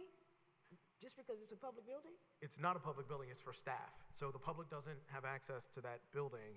Staff goes there as a respite for You got somebody who's staff who's handicapped, man. What you gonna do then? the lifeguards. The The lifeguard lifeguards. could be handicapped? I feel like that's a setup. I will. Moving on. So that's the function in that building. It's gonna But look very Wait, good. Madam- hold on, Madam- hold on, don't Madam move Chair, on so fast. Hold on. if I may, would it be the board's desire? Would it be the board's desire if we had look at what we can do on the bottom floor, and then the second floor, see if maybe you can only have 25, 30 people in there. If you just made the space a small meeting space.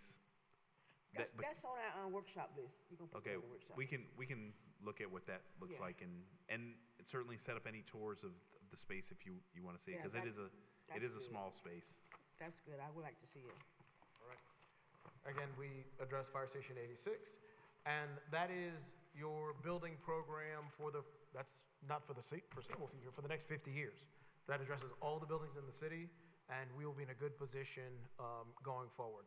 Again, action items that you'll foresee, again, Fire Station 86 GMP is on the meeting tomorrow night.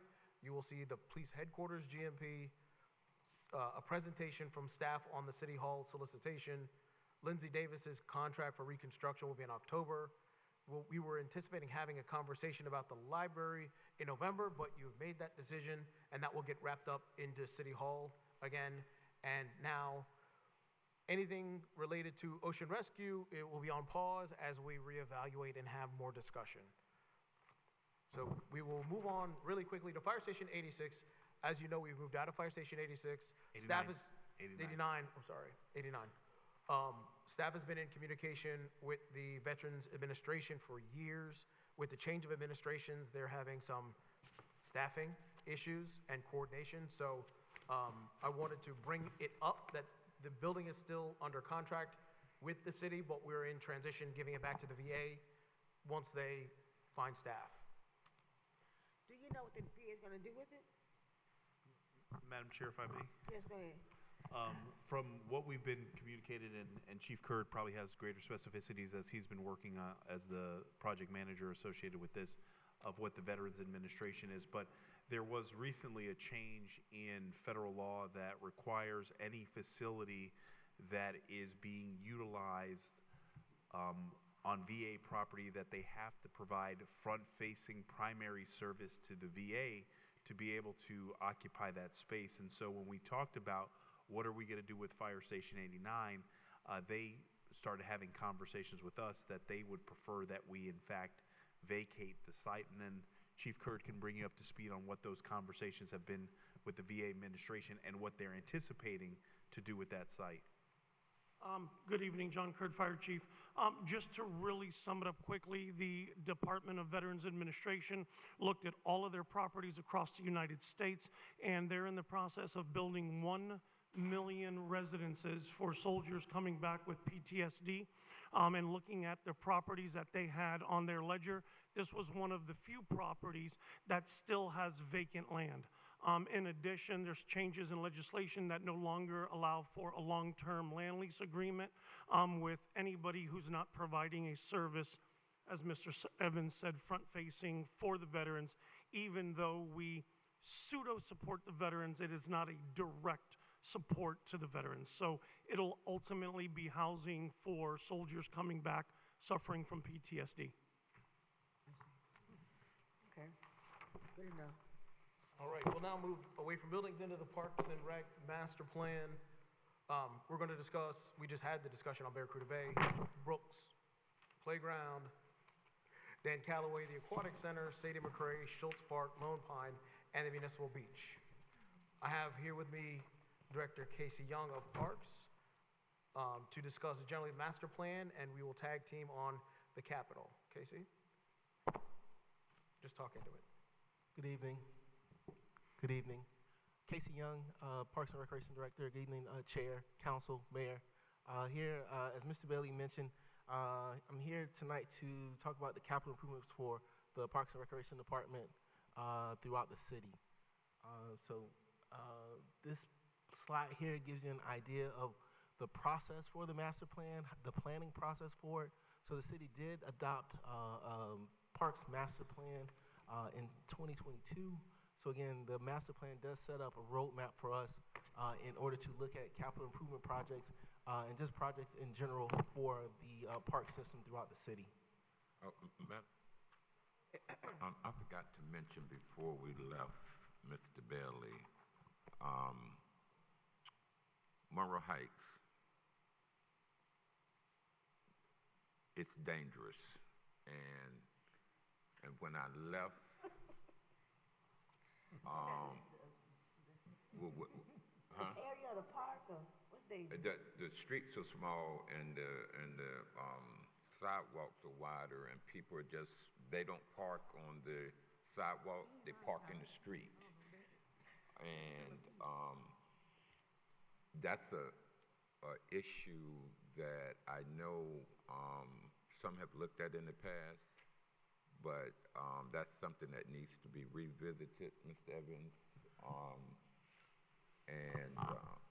I don't say this lightly because when we originally decided to do that project, we realized that the streets were smaller than many of the other streets in Riviera Beach. Am I correct? Yes, sir. And roads are next. If you like, we can have a robust discussion about investment in roads in the next section. I thought it was in the section that we just left. No, sir. We did buildings. We're at parks, and we're getting to roads next. Okay. But yeah, it's a problem there. I drive it every day. Okay. Casey. So the slide before you also gives you the idea of the strategy for funding parks projects in the master plan. So again, citywide connectivity, sustainability, those are some of the topics that go into consideration when we look into funding and how to fund park projects. So again, the master plan is a 30-year plan, but again, we've looked at capital improvement for a 5-year span and coming up with a real plan to implement ideas from the master plan and how that we can implement it into actually coming up with a system of how to improve our park system. So many of you have already seen the update on Barracuda Bay individually, so Casey's not going to spend a lot of time rehashing something you've already seen, as he has 6 minutes to go through the slides. So again, as mentioned before, throughout this meeting, even the workshop tonight about Barracuda Bay, obviously it's one of those, the site is scheduled to become the new police headquarters.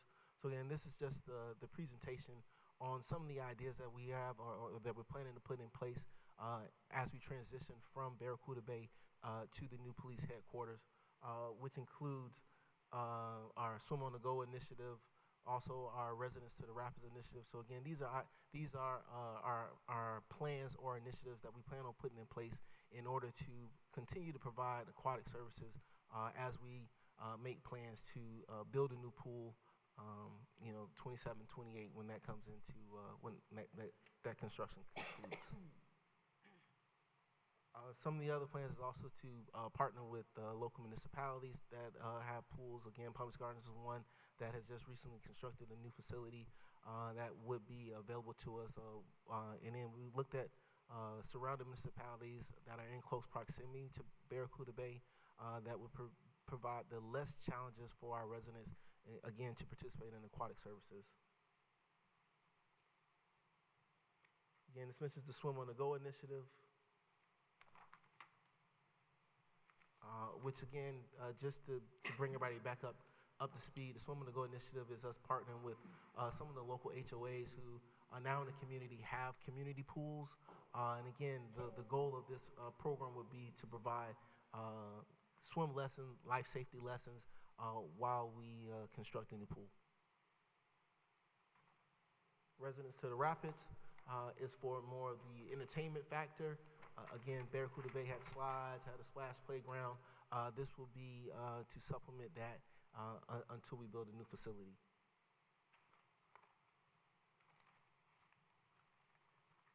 Again, this is the fiscal impact of the budget, what it costs to run Barracuda Bay, as opposed to the, going through the transition period. So again, there's a slight decline in funding needed in order to run the Swim on the Go as we transition to the new pool. This gives also the revenue numbers to operate the pool. So again, roughly, we estimated that operating Barracuda Bay puts the city at a deficit of probably about $250,000. These are some of the next steps. Again, the manager mentioned that we are, looking to facilitate a community meeting with the county representatives just to get some feedback and impact and input on the Barracuda Bay relocation plan. Madam Chair, if I may. Go ahead. So we've had the opportunity to share with the board the multifaceted approach concerning Barracuda Bay and its relocation.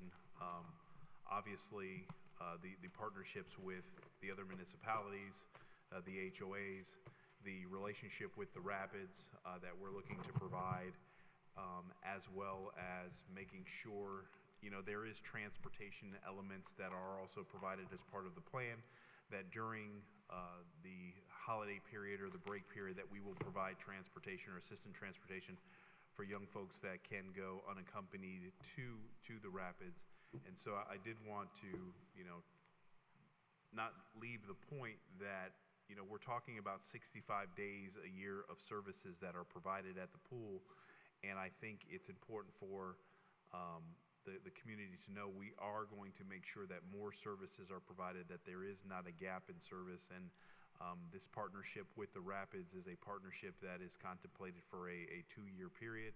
And the other relationships that we would have with the other entities would be for a 2-year period, because we want to move very aggressively to bring a pool online and then subsequent conversations and discussions. And so Director Young is working through what are some of the agreements, working with risk management and the like, and other municipalities to be able to bring this all to fruition and conclusion, so the board can have some comfortability on what the options are and what aquatic services would look like.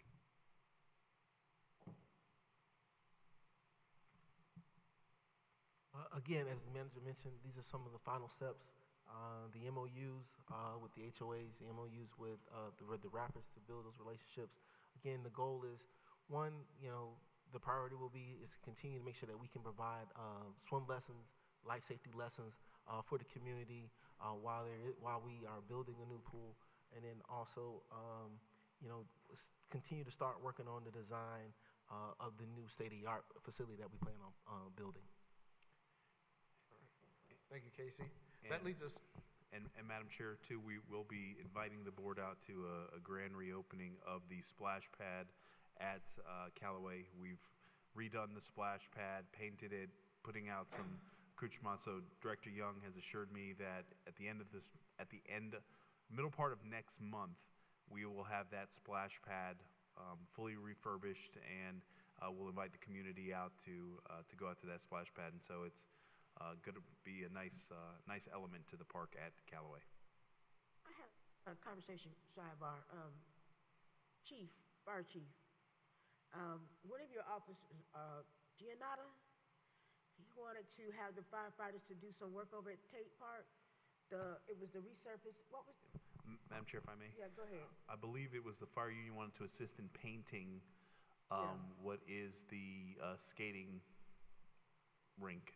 That's what they wanted to assist in providing for. And we were trying to work that out, Chief. Okay, yes, that would be apart from fire itself. It sounds like it's through the union. It's the union, yeah. Okay, but we would support in any way that we could. All right, very good. Yes, ma'am. I'll have him to get with Mr. Casey. All right, very good. Sorry about that. Go ahead. Okay.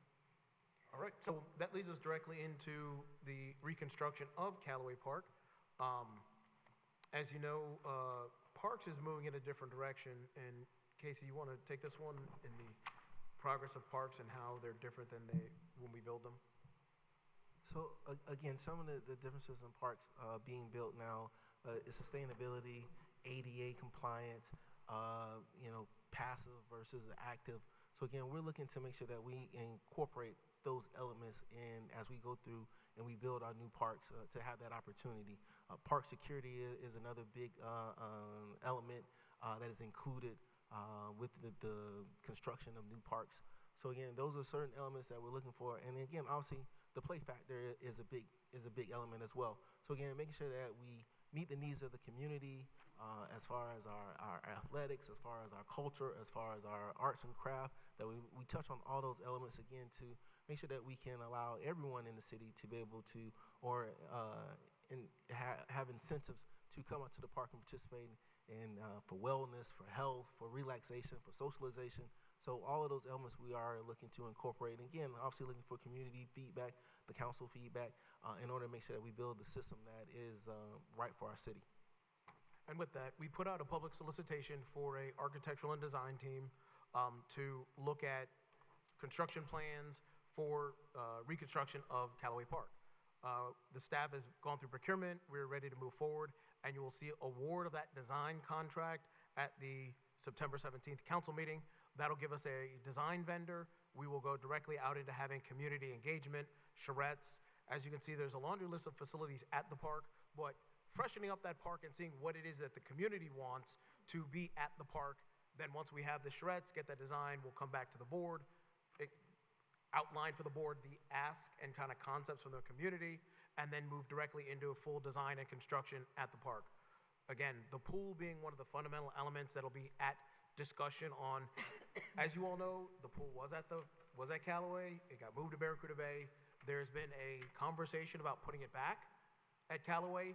All of those are the community conversation and engagement we need to have before we make any assumptions and just go driving forward into a full redesign and construction of the park. That will be happening here at the end of this year and in the first quarter of next year. So we, after this award, if it is awarded on the 17th of September, we're going to go right into that community engagement process to really bring the community to the park that they desire. Along with that, actually, Mr. Evans, would you like to take this part on the school board? Yes. Madam Chair and members of the board, so we know that there's been a long discussion and conversation with regards to Riviera Beach High School and Lake Grove High School. And so for some time now, dating back to even before we went out to the public for the municipal bonds, we talked about the facilitation of a partnership with the school district that would contemplate a land swap or trade of property to be able to facilitate the construction of Riviera Beach High School. So we've had very productive conversations with school board staff and school board representatives, and we received correspondence today, or not today, but this week, I believe,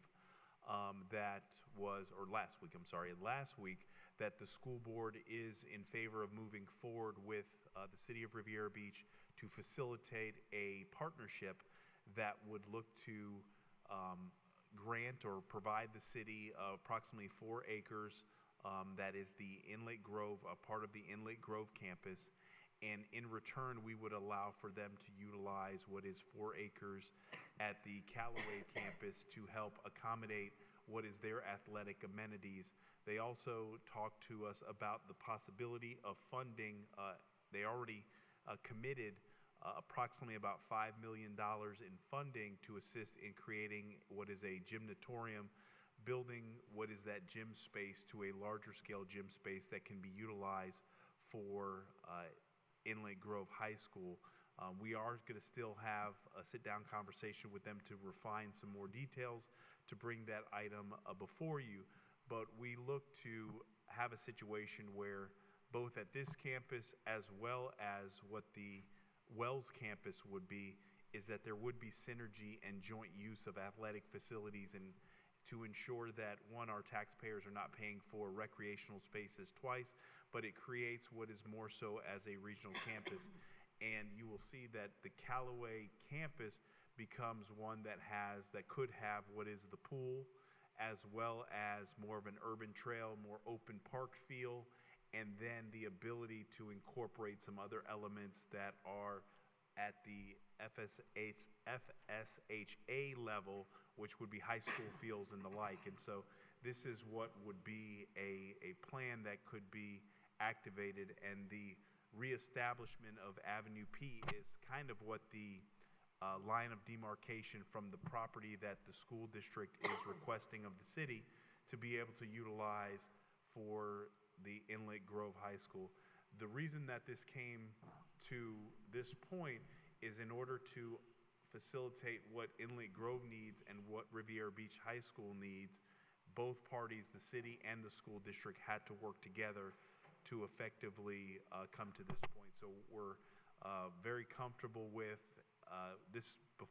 This is actually a concept plan for what the Riviera Beach High School would be, that would contemplate a 260,000 square foot, 3-story facility. You'll see the recreational amenities, or the high school baseball, softball field, as well as basketball, tennis courts, the football stadium, practice field, and that would be adjacent to the Riviera Beach Wells campus. There we've transposed what would be our recommendation for the recreational campus.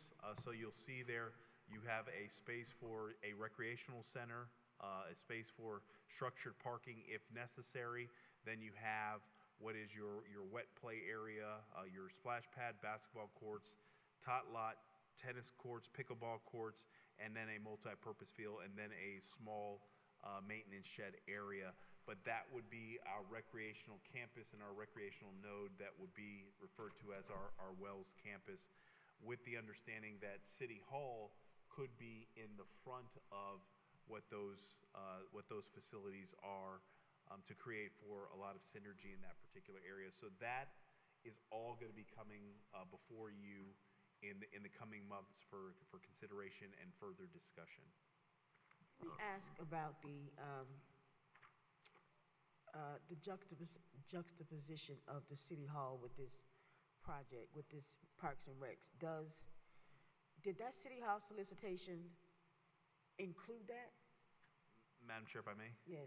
The City Hall solicitation incorporated all that property, as well as the property that is south of Blue Heron, which is where the Wells Recreation Campus, as well as the property that the city owns between 22nd and 23rd on Broadway. So it activated all the 3 major parcels here in the city of Riviera Beach. Originally, it was a situation where we did ask for more green space or more property from the school district, but the 4 acres on the school district side and the 4 acres on our side was the number that we landed on. And if I may add, Madam Chair? go ahead, sir. I'm sorry. Oh, you ready? Okay. Mr. Evans, you said that the City Hall solicitation incorporated the property behind our property, which is that school board property? Madam Chair, if I may? Yes, go ahead. Yes. And in our solicitation, did we get permission to put their property in our solicitation? Madam Chair? Yes. Yes, we did. Okay. And The facility that we are considering building, how much are we planning on spending on that? Madam Chair, if I may? Yes, go ahead. The entire campus has $45 million allocated to it. Okay. Are we going to purchase any property, or are we building that on school board property? Madam Chair, if I may? Yes, go ahead. We believe that there's going to be a conveyance of the property to the city of Riviera Beach, and so that would be, in essence, our property. Okay, wait, slow down. When you say a conveyance, would it be our property indefinitely down at the property appraiser's office, city of Riviera Beach? Madam Chair, if I may? Yes, go ahead. That's what our negotiation point is, yes. That's what we're looking for. We'll have clarity from them when we meet with them, I think, next week. But whatever stipulations that they're requesting of us for the 4 acres we have, we would counter those particular stipulations. And then we do have another leverage point as part of that agreement to have it a fee simple. So that's our approach to make sure it is our property. Okay, Madam Chair. Yes. If what we want doesn't come through, they don't agree to convey it or sell it, and we build $45 million worth of infrastructure on it, where does that leave the city? Madam Chair? Yes, go ahead. With the agreement that we would have with them, we would obviously protect what is the city's investment. We would not enter into a relationship. Okay, Mr. Evans. Where would that leave the city if we built that $45 million complex on school board property, and then they decide that they don't want to sell or convey the property to us? My question is, where would that leave us? Madam Chair, at minimum, it would either be a 99-year lease, so at the end of 99 years, it would be a situation where the school board, if it's a lease, can tell the city to vacate the property, and the city would have to abandon what the investments are, or it would be a situation where it would be a... What was that first one about abandoning investments? What was that? If there was a situation that after a 99-year lease, if the school board said that they did not want to continue the agreement after 99 years, then the city would... Have to abandon the 45 mil? Okay. Councilman, may I add, if you would, sir? Sure. In order for Riviera Beach High to be constructed, Inlet Grove has to move here. The current property that the school board owns is not large enough to facilitate that. The school board needs that 4 acres for the parking, which is what initiated this conversation.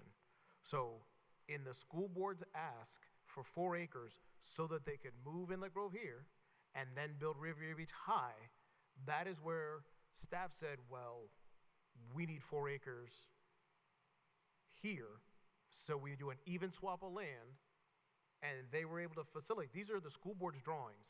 They were able to facilitate their Riviera Beach High and improvements at Inlet Grove with simply a 4-acre land swap, and that's when staff went forward to look at, well, what does that land swap do to our concepts for aquatics and athletics at City Hall if we got the 4 acres that the school board needs to facilitate all of their projects.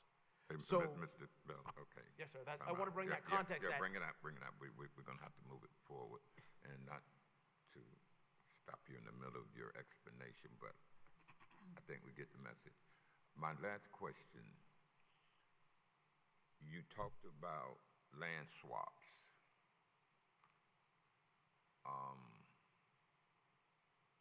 had that been determined to be the final arrangement of how this process would work, is there any type of land swap agreements? So for the last 2 years, myself and members... Wait, slow down, Mr. Bailey. Please, just answer my question. Are there any land swap agreements as we speak? Staff intends to bring the agreement to council on September 17th. Okay, can you please just answer yes or no? That's all I'm looking for. Neither Are there board... any land swap agreements with the school board? Neither board has authorized the land swap. Okay. No agreements right now. So we're still in discussion period. And I'm not trying to cut you off and be rude. We just have a lot to get through. And that's what I wanted to know, if there is an agreement that exists. And I would hope that we be careful until we actually get some agreements. I see the city like to move without agreements. Or complete an agreement with the county and the Barracuda Bay. We want to move forward now with this project, and there are no actual agreements. You're in discussion, I understand.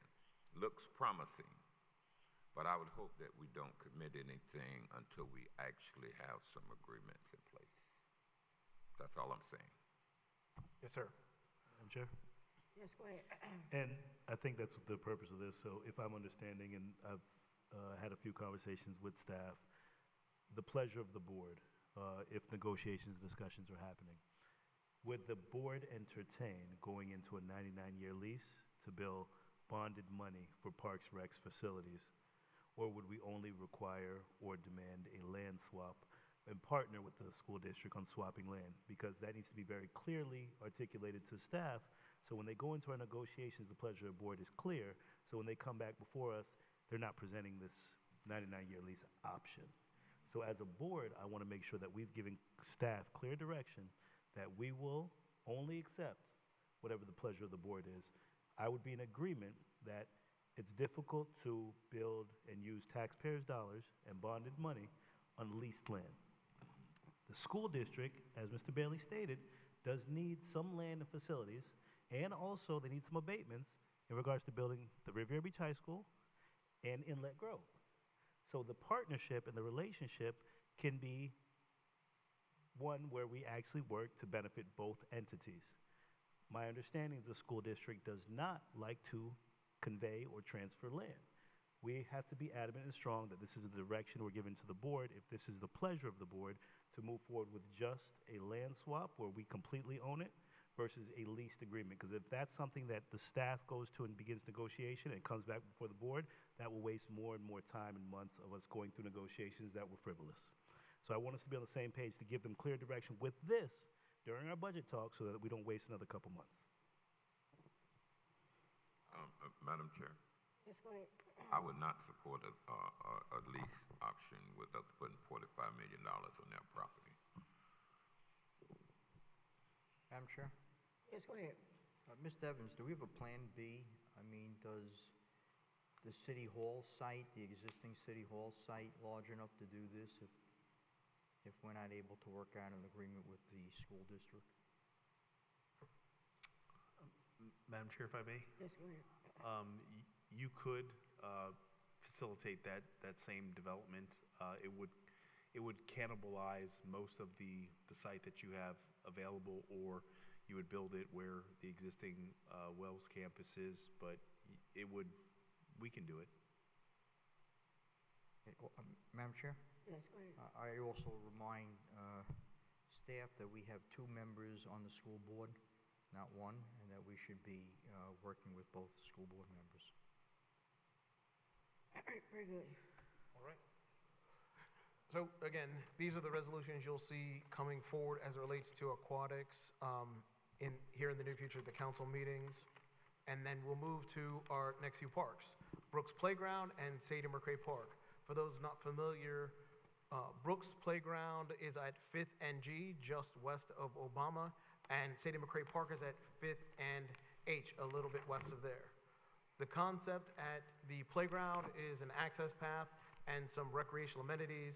there is a STEM tower and a few swings at Brooks Playground. I believe that project is currently out to bid and is on schedule to get started here before, in the first quarter of next year. Again, Sadie McRae Park to the west, there's been some issues at Sadie McRae Park. We have moved forward with the design. It's a better picture. Pavilion and basketball court, bank shot, and this project came in and the bid is in. We're in process, and I believe you will see that at your late September or early October board meeting for ratification of the contract, and we will move immediately into construction at Sadie McRae Park. Schultz Park. Schultz Park, we have this concept at Schultz Park is going to be a new 0.14 acre mile walking path around Schultz Park. We're going to replace the tot lot as well as put some, Casey, what are we calling them? Senior facilitated exercise equipment. Yeah, we're going to add We're going to add exercise equipment around the path. So again, the idea is to facilitate opportunities for residents to exercise in the park and not have to have a gym membership or whatnot if they choose not to have one. This gives them opportunity to exercise just in the park. And again, for those who may not be familiar, Schultz Park is at 34th Street and Avenue F, just east of the City Hall complex. Madam Chair? Yes, go ahead. Mr. Evans, is all this funding coming out of the bond, or is this, is this in your budget as well as bonding? Madam Chair, if I may? Yes, go ahead. Some of this is covered into budget, so most of this is monies that are provided for. This is nothing that is the larger bond proceeds. So these are capital projects that we would look to fund out of our regular budget. Okay, thank you. Lone Pine Park, we're looking at adding pavilions, basketball, pickleball, and updating the tot lot. And there's a little better picture of the infrastructure anticipated at Lone Pine Park. So with that, the last park is the Municipal Beach Park. I believe many of you have seen this. We had a community meeting going over all of the elements facilitated at the Ocean Park. I'm going to move them relatively quickly. On the north end, there's the existing tennis court, the entry feature. That went a little slower than I anticipated. So improvements to the tennis court to the north, the exercise equipment adjacent to the tennis court. We're looking at adding an area between the tennis courts and doing expansion. Again, we will have many community meetings to go over this in detail. The north picnic area needs improvement as well. The entry sign, this is the current entry sign, and we're contemplating a new entry sign that looks like that.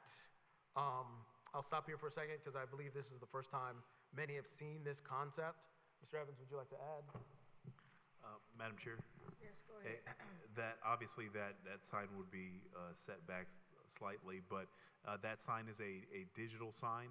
It has what is different features in the actual sign, so it would be stationary and then it would transition different colors and the like, and provide for an opportunity, more of a photo opportunity that welcomes people to Riviera Beach. And so there's a couple of signs like this throughout the nation that we found, but we thought that this would be a added benefit because the existing sign that we do have, it's really hard to read. It's not something that is as welcoming as this, and this is something that we'd like for the board to consider as part of the new signage package that will be at the Ocean Walk Park.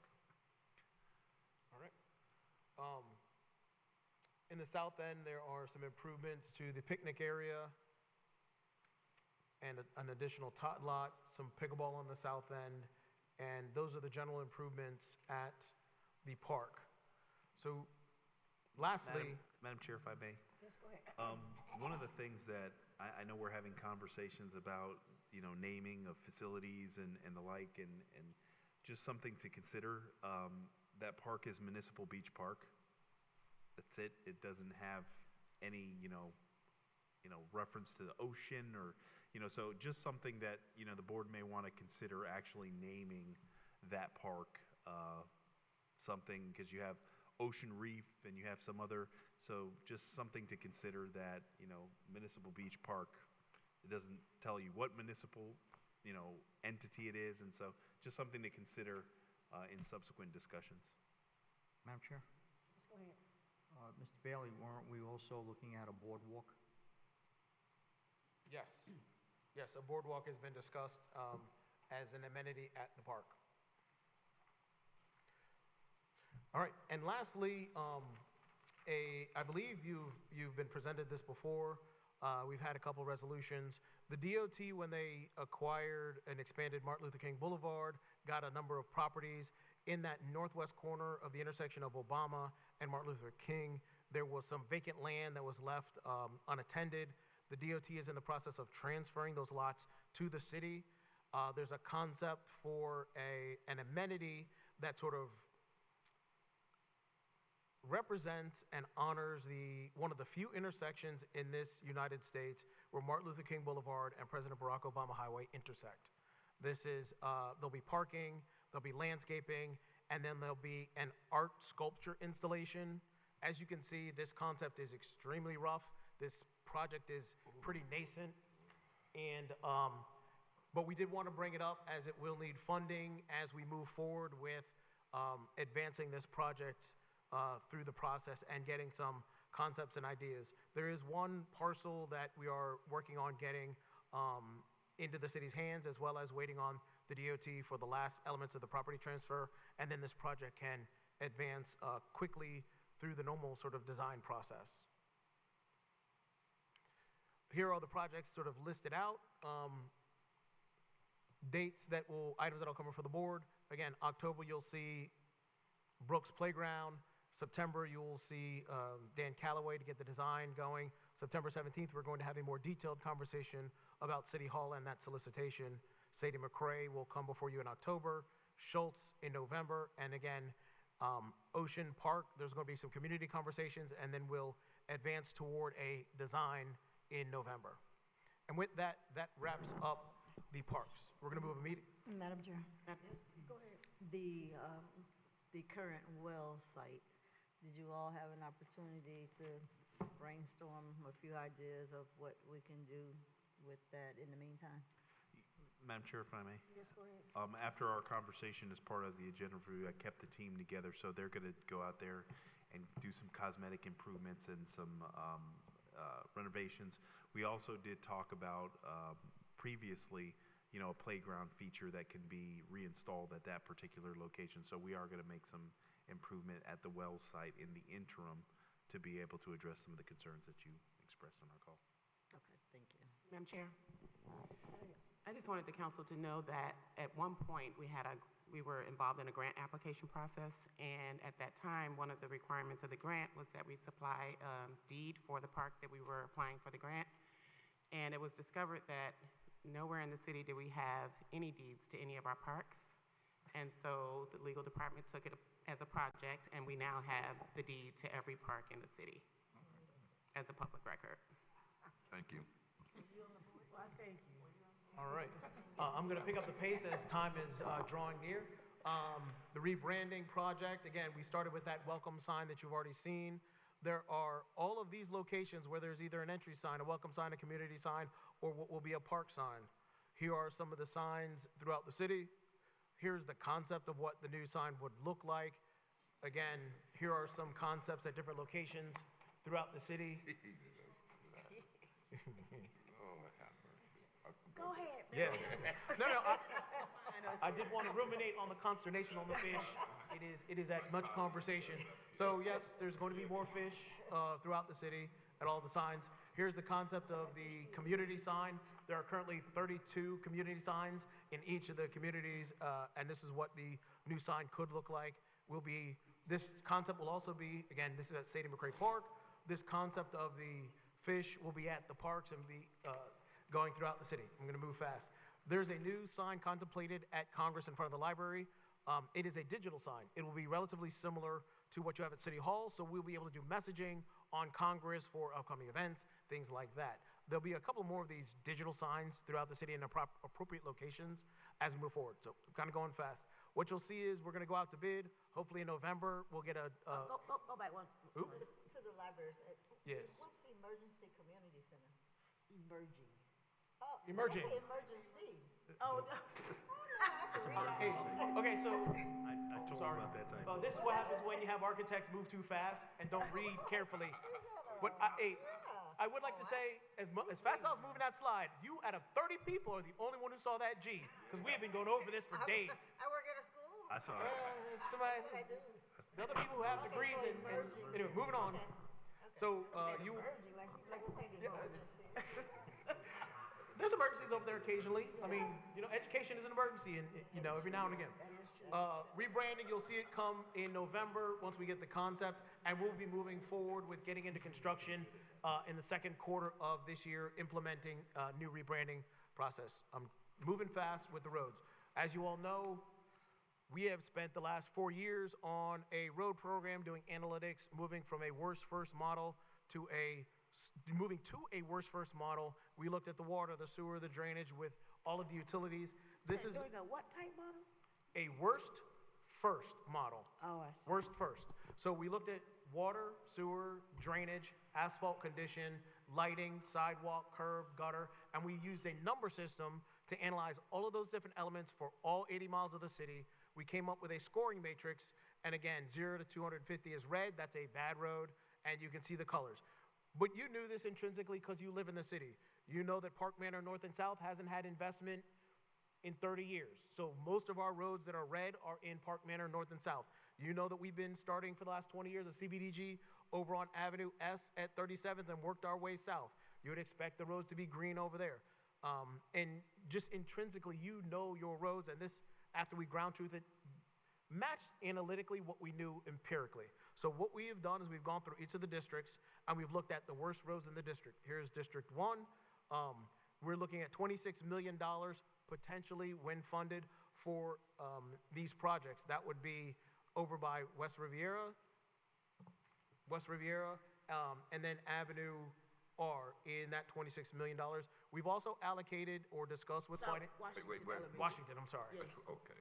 Yeah, I'm in the wrong, moving too fast. Washington. So you can see D1-1 at 14 million, D1-3, which is Avenue R at 7 million, and D1-6, which is Avenue R all the way down to Blue Heron, is 5 million for a total of anticipated $26 million in District 1. We've also looked at mill and overlay projects. We've allocated we've requested $250,000 in each district for each of the 5 years that are going forward. So that's an overall $1 million that would go into the plan. Here's mill and overlay projects on Datura, 28th and 29th, over at 24th Street, and that's District 1. District 2, again, Park Manor North and South. As you know, this has not had an investment in 30 to 40 years. Right now, the request is for $65 million in District 2. That would be Avenue F, Avenue E, and Lakeview Park at $26 million. We know that there's been a lot of conversations about improvements in infrastructure in Lakeview Park. It is on the list, but it needs $26 million to do their infrastructure. Again, we've outlaid an outlay of $1 million request for each year in those 5 years for a total of $66.4 million in District 2. Let me ask, Yes, ma'am. District 2, does that include the improvements with the marina project for Avenue E? No, that's a CRA issue on Avenue E. This is just the city on Avenue F and Lakeview Park. Oh, you said F, not E. Yes, F. Oh, all right. Now, I will stop here and make a point that, as you know, the intercoastal crossing for water and sewer come across the intercoastal. We have coordinated with the utility district as in order to get the route from the intercoastal back to where it needs to go, we have matched these projects with the route. So we're not just going to tear up that one road where the route for the new intercoastal crossings go, but we'll take care of that community while we're in there. And you'll see that matching when we get to the east side on the island. And Madam Chair, if I may? Yes, go ahead. One of the things that we are contemplating as part of the capital stack for these projects is CRA contributions in the actual property. CRA is tasked with addressing slum and blight. It's their core function. And so when you look specifically in District 2, where the overall cost for the roadway being $65 million, we're going to need to pair the capital stack with the CRA to be able to address some of these projects. So when we talk about some of the roadway projects, and the first tranche, I think, is about $126 million, we're looking at a situation where the CRA can possibly go out to the bond market and pull at least $25 million to participate in what is the roadway infrastructure in the district. One of the things that Mr. Bailey's also showing you, there are options, and you've probably seen throughout the city that we're mill and resurfacing a lot of our roadways. There are options to address some of the cosmetic issues that we have some of our roadways, and then go through and do some pipe bursting to be able to shore up some of the utility lines. But if we do that, there is some situation where in the next 10 years or next 5 to 10 years, you may have to come back and redo the infrastructure. So, those are some of the things that we've been talking about, and some things that we need clarity from the board as to how do you wish to proceed, because in order to make and you'll see at the end, a sizable investment in the infrastructure, you're talking about, a $500 million capital project for all the roads and all the infrastructure in the city. Let me ask a question in regards to that as well. In the CRA, we talked about community benefits. In the Lakeview area, they received some from a project that happened there, which means that the city definitely has to have this conversation about community benefits, because this is a lot of money, and if we're having development, then that should be a part of that development. Madam Chair, if I may? Yes. Yeah, I'm going to be prepared to introduce some concepts at your meeting tomorrow about community benefits, but specifically, impact fees and contributions that are roadway abandonment fees or the sale of property. Those are all things that are part of the capital stack to fund some of the projects. Shifting, Madam Chair, to District 3 and specifically to 6th Street. Wait a minute, Oh. before we go to 3, Madam Sorry. Chair.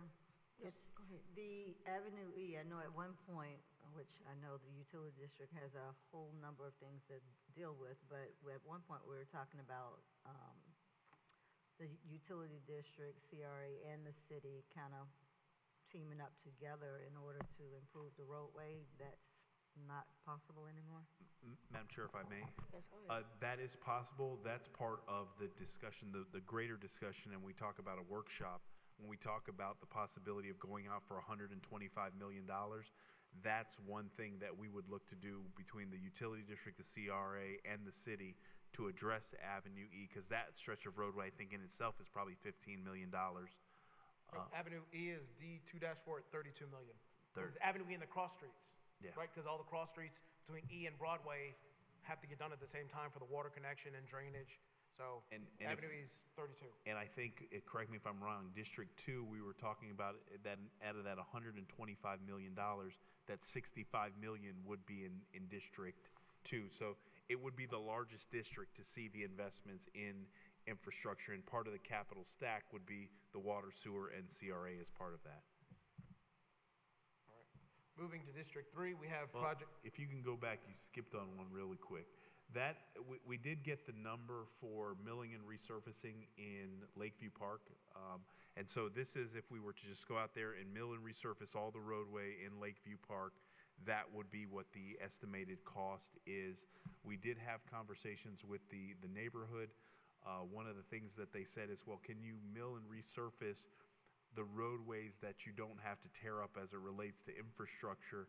But in conversations with the city engineer, all of that area would be impacted. So if we decided to say we just wanted to come in there and mill and resurface, you're looking at about $360,000. In District 3, we have project D3.1, which is 6th and 7th Street west of Australian. 3.2, which is 1st, 2nd, and 3rd Street west of Australian. And then it's not shown on the map, but we were looking at 15th and 16th Street between Avenue R and Avenue S, which is just north of the Public Works building, or by the schools, just south of Suncoast. There's some drainage issues over there that need to be addressed for a total of $24 million. As well, 1st, 2nd, 3rd, 4th, and 5th, as well as Avenue GH would all be milled and overlaid for a total of almost $2 million. In addition, Lone Pine would get a full mill and overlay for all the roads in Lone Pine for $700,000. totaling 20, oh, apologize, $27.2 million for the improvements in District 3. Moving forward to District 4, as you know, we've done some mill and overlay on individual streets. We also reconstructed the roads about 10 years ago, less than 10 years ago in District 4. The anticipated projects in District 4 would be D4.1, which is by the master lift station, again, and D4.4 for $6 million for a total of $20 million. Again, the intercoastal crossing for the sewer goes to the master lift station. And so those roads that surround it, D1.4 and 1.1, are some of the roads that would get torn up in order to facilitate the intercoastal crossing. So that's where we focus the money to put it back and to get the roads around it, as opposed to trying to do a piecemeal project. So again, as I mentioned, we're focusing on the intercoastal crossings and the road network that supports it, and putting the city's road investment in lockstep with the utility special district. There's some other mill and overlay, the other projects. Everything on Singer Island would be completed and have either mill and overlay or new construction, except Yacht Harbor Manor. I mean, not Yacht Harbor was completed, where we did the bridges at D4.3, and at some point that $25 million will be the last batch of roads on the island that are not addressed. Madam Chair? Yes, go ahead. So you're speaking about Palm Beach Isles? Okay, thank you. So Palm Beach Isles will be the last project on the island at about $25 million for their roads. Right, so you're good, Madam Chair? Yes, go ahead. So you're looking at doing the Park Avenue area where the lift station is Yes. first, and then doing Palm Beach Isles second? Palm Beach Isles is not in this conversation. You see that they're not on the list. Because each district got about $20 million, and that's $25 million by itself. Madam Chair? Yes, go ahead. So you're talking, well, you did your I&I study. How bad is Palm Beach Isles? Can it make it for another 10 years or whatever? So in conversation with the utility district, they are looking at either slip lining or maybe some other non-intrusive ways to buy time, so you don't have to necessarily cut open the road in order to address the I&I, specifically in Palm Beach Isles. But I have had those conversations of, if we can't get to it now, how do we address the I&I in Palm Beach Isles? So that is on the utility district's radar, and we're working on that project. Madam Chair? Yes, go ahead. So then I would suggest that we remill and repave those roads if we're talking down the road. And again, there's $1 million in mill and overlay for District 4, which I believe, as we move forward, if that's the direction to mill and overlay it as a stopgap until the $25 million appears, that can be allocated in that manner. Thank you. So Sugar Sands would get a mill and overlay, and as the manager mentioned, this is the master spreadsheet. You can see this is one of about 70 pages, but it's the totalizing page. If we were to address all of the roads immediately, all 80 miles, we would need $478 million for mill and overlay, reconstruction, water, sewer, drainage, curb, gutter, and sidewalk. And that is what your road program would look like if we did it all at once right now. But as I summarized, the current program as we've outlined is $135 million for new road construction and $7.7 million in mill and overlay. We currently have a solicitation on the street. We'll be bringing that solicitation forward for a vendor who will allow us to expedite mill and overlay projects here in October, and there will be a conversation with your finance director of where the money comes from for this program in October after the budget is approved. Any questions on road program? Back to you, sir. Monroe Heights. Wait, we can talk offline. Okay. I'll get with the city manager and you, Yes, sir. and we'll talk offline. And with that, I'll turn it back over to the finance director for closing. Madam Chair, I thought it was a hard stop. We got 8 minutes. Let's go. Oh, you gave it to 9 tonight? Yeah, we're going to 9. Let's go. Almost getting through this, I'm not done. Y'all sit here. The basketball game on? Yeah,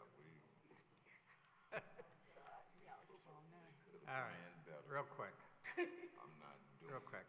I only have 38 slides. Yup. No, just kidding. Okay, just real quick. And for those of you who have been on the board for a number of years, remember when we did this and we talked about police stations and fire stations and all those things. And we say, listen, that's your Mount Everest, right? And we've been doing a good job climbing that. This is a massive program, absolutely. Part of what we need to look at is the timing of all these projects, the necessity of all these projects. You're not going to go and rip up every street at one time. So some of these things are going to be phased. It's certainly not a one-year project. But, as we did with the other projects, I know nobody wants to do math tonight, so I really don't have a lot of numbers here. But, as Mr. Evans said, we will build the funding stack depending on project by project and where these things are going to go. One thing, I did list a number of different types of financings up here. The issue with the financings, remember, you always got to pay it back, okay? But, we're going to go through these as one at a time, sitting with the city manager and all the departments to start really putting this project together as the board, signs on to the last 150 slides that Mr. Bailey threw out here tonight. But again, what I want to show is this blue area here, that is your current debt service. Okay, and I know this goes back to 24, but that's your current debt service. When we issue additional debt, that would really be the green area, okay? And what I really wanted to point out here is once you get past 2031, you can issue a lot of debt that doesn't add to the budget because you're just replacing prior debt service payments. The CRA, is it really in the same type of structure? So we have this period of time, I'll say from 2031 really out to like I think CRA goes away in 2038, 2039, somewhere in there. There's a lot of capacity that's going to be out there with everything that you have coming forth on Broadway and the additional, items that are coming on like Singer Island or out on the west. There is going to be a lot of room for capacity if it is the desire for this board to borrow additional monies in addition to what we currently have. The last thing that I will want to point out tonight is, in Florida, you really have two buckets for borrowing, right? You have those that are funded by property taxes, okay, and those are the referendums that we have for the $115 million. The other bucket is non-ad valorem taxes, so non-property tax borrowings, okay? Those borrowings are capped, and there's no crossing between the two different sources of revenues. So I won't do the math tonight, but if you look over in the left-hand column, based on our non-ad valorem revenues that we currently have, and this is from the 24 budget, so these are the audited numbers, we really have debt capacity right now of about $159 million. The issue is we have $117 million outstanding already. Add back the next couple years till we really get this project off the ground, really gives you about $58.5 million of borrowing capacity. If this is the avenue that that you really want to go down, because that does not pay for a lot on the city side, we really need to spend some time focusing on our non-ad valorem revenues and the opportunities that we have to bring in more non-ad valorem revenues. And you can see that $58 million is roughly about, at today's interest rates, about $5 million of annual debt service. Again, that would lay in over here, so it wouldn't be that we're adding $5 million in, say, 28 or 29. You're going to add $1 to $2 million in 28, 29, and then you'll pick it up on the backside. So again, this is a much larger conversation. A large cash flow planning needs to be done, and as Mr. Bailey says, we'll be looking for some time, not so distant future, but some time to really start digging into these items. So those are the slides on the financing. I do want to remind you that we do have the public hearing on September 3rd and then the second reading on September 17th on the capital improvement programs. Very good, thank you. You're welcome. Mayor, could we hear your proposal? Well, I have a question, Oh, Madam yes, Chair. go ahead. So the breakdown for each of the budgets, that's just take a look at the book for the tentative budget book that was given out? Because I know we're kind of used to looking at our legislative budget and all of that. Yep. Madam Chair, if I may. Yes, go ahead. Yes, in the actual budget book, it breaks down for the, we are actually breaking it down even larger, but that's going to take, I think Mr. Sherman said next week he can have what is the, specifics of all those line items. Okay, so we'll have that for the September Yes, third yes, meeting? you will have your legislative budget as part of the September meeting, yes. Okay, thank you. All right, very good. Mayor? Madam Chair, thank you. And I did want to take a few moments to introduce the framework of this action plan. And just in the spirit of collaboration, I wanted to give an opportunity to introduce it to my colleagues and to the community. But I also wanted to make sure that we have an opportunity to not rush through a plan and not rush through the items. What we've done, I agree with my colleague, Councilman Spiritus and Councilman Guyton. Both of them have concerns about making sure that we focus on the budget. Starting early, making sure it's not rushed, and making sure that we're deep-rooted in the needs of the community and the residents. Every one of us have met multiple times with different colleagues, with different residents, and I want to actually opine on this and give this framework tomorrow because we already did have a hard stop.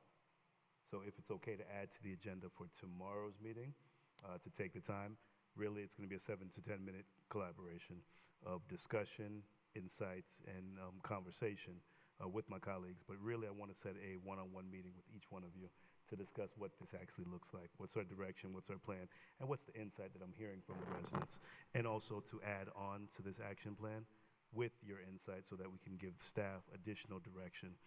For many years, I'm serving on this board for 6 years, I have seen that we'll get the information from staff, we trust staff's opinion, but we need to make sure that we entrust in what the residents have been telling us. Dr. Spiritus said earlier that he wanted to make sure that he had his opinion of his residents put into this action plan. I've met with residents from Singer Island. I've met with individuals from all across the community. So have you. So now our conversation is to work together as your mayor to discuss what we can actually bring to the board and get deep-rooted into this policy, get deep-rooted into this budget, and make sure it's a roadmap to represent the entire community. So, Madam Chair, if I can, just take the time tomorrow, being that we did want to do a hard stop tonight, so my colleagues are tired and we can get moving. Very good, sir.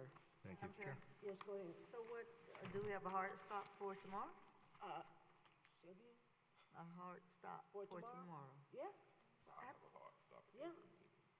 there was a hard start for every meeting we're going to have. I hope we are all on the same page that we are trying to make sure progress happens, Exactly. okay? It does not happen when we're constantly talking about we're ready to go home and we're just moving through things really quickly. We've done a lot of great things and You're absolutely right. we don't want to go backwards. Sure. So, I mean, now, please be clear, I mean, I'm not advocating for being here all night because I do have another job I'm at all day myself, so, but I am saying I'm willing to sacrifice because I know what we're trying to accomplish. And so I do not want to just, I mean, first of all, we've been and knocked on people's doors. This is the job we signed up for, right? So if we're going to be trying to make progress happen, it takes time. You can't do everything in 1 hour. Well, I guess you can, but I mean, there's a whole nother story of how that would happen. But, just, if you all could just be a little lenient, a little bit No, with it. I understand. I suggested earlier with this, these meetings, because I knew they were going to get intense, and I knew that we need to focus on this. That's why I suggested 2.5 hours, and then have a session on Saturday morning to be able to. See, people don't want to come on Saturday, too. That's not happening with me. So that's how we got away from the Saturday, remember? People didn't want to come, and we're not coming. So only a few people Yeah. were coming, Well, I okay? mean, so, but Let's see, the be thing is, clear. I think that. So that's how we got to Right. these weeknight Yeah. budget And I think that we're gonna have to understand that, past 9 o'clock, people start getting Yeah, the weary. brain cells And shut it's down. hard to, so that means that either if it's gonna be on a Saturday or not, it has to be another day in the week. Because we cannot have meetings up until 10, 11 o'clock at night. So we're gonna have to spread it out. That's Well, just, we also need to cut back on some of our commentary and Let's be very Yes, succinct on what I we're trying agree, to say. I agree. And that will cut back on I'm some looking things. down this way, I agree. Oh, yeah. All right, very good. So let us, Sure. Mayor, we'll add that to the agenda tomorrow, and this meeting is adjourned.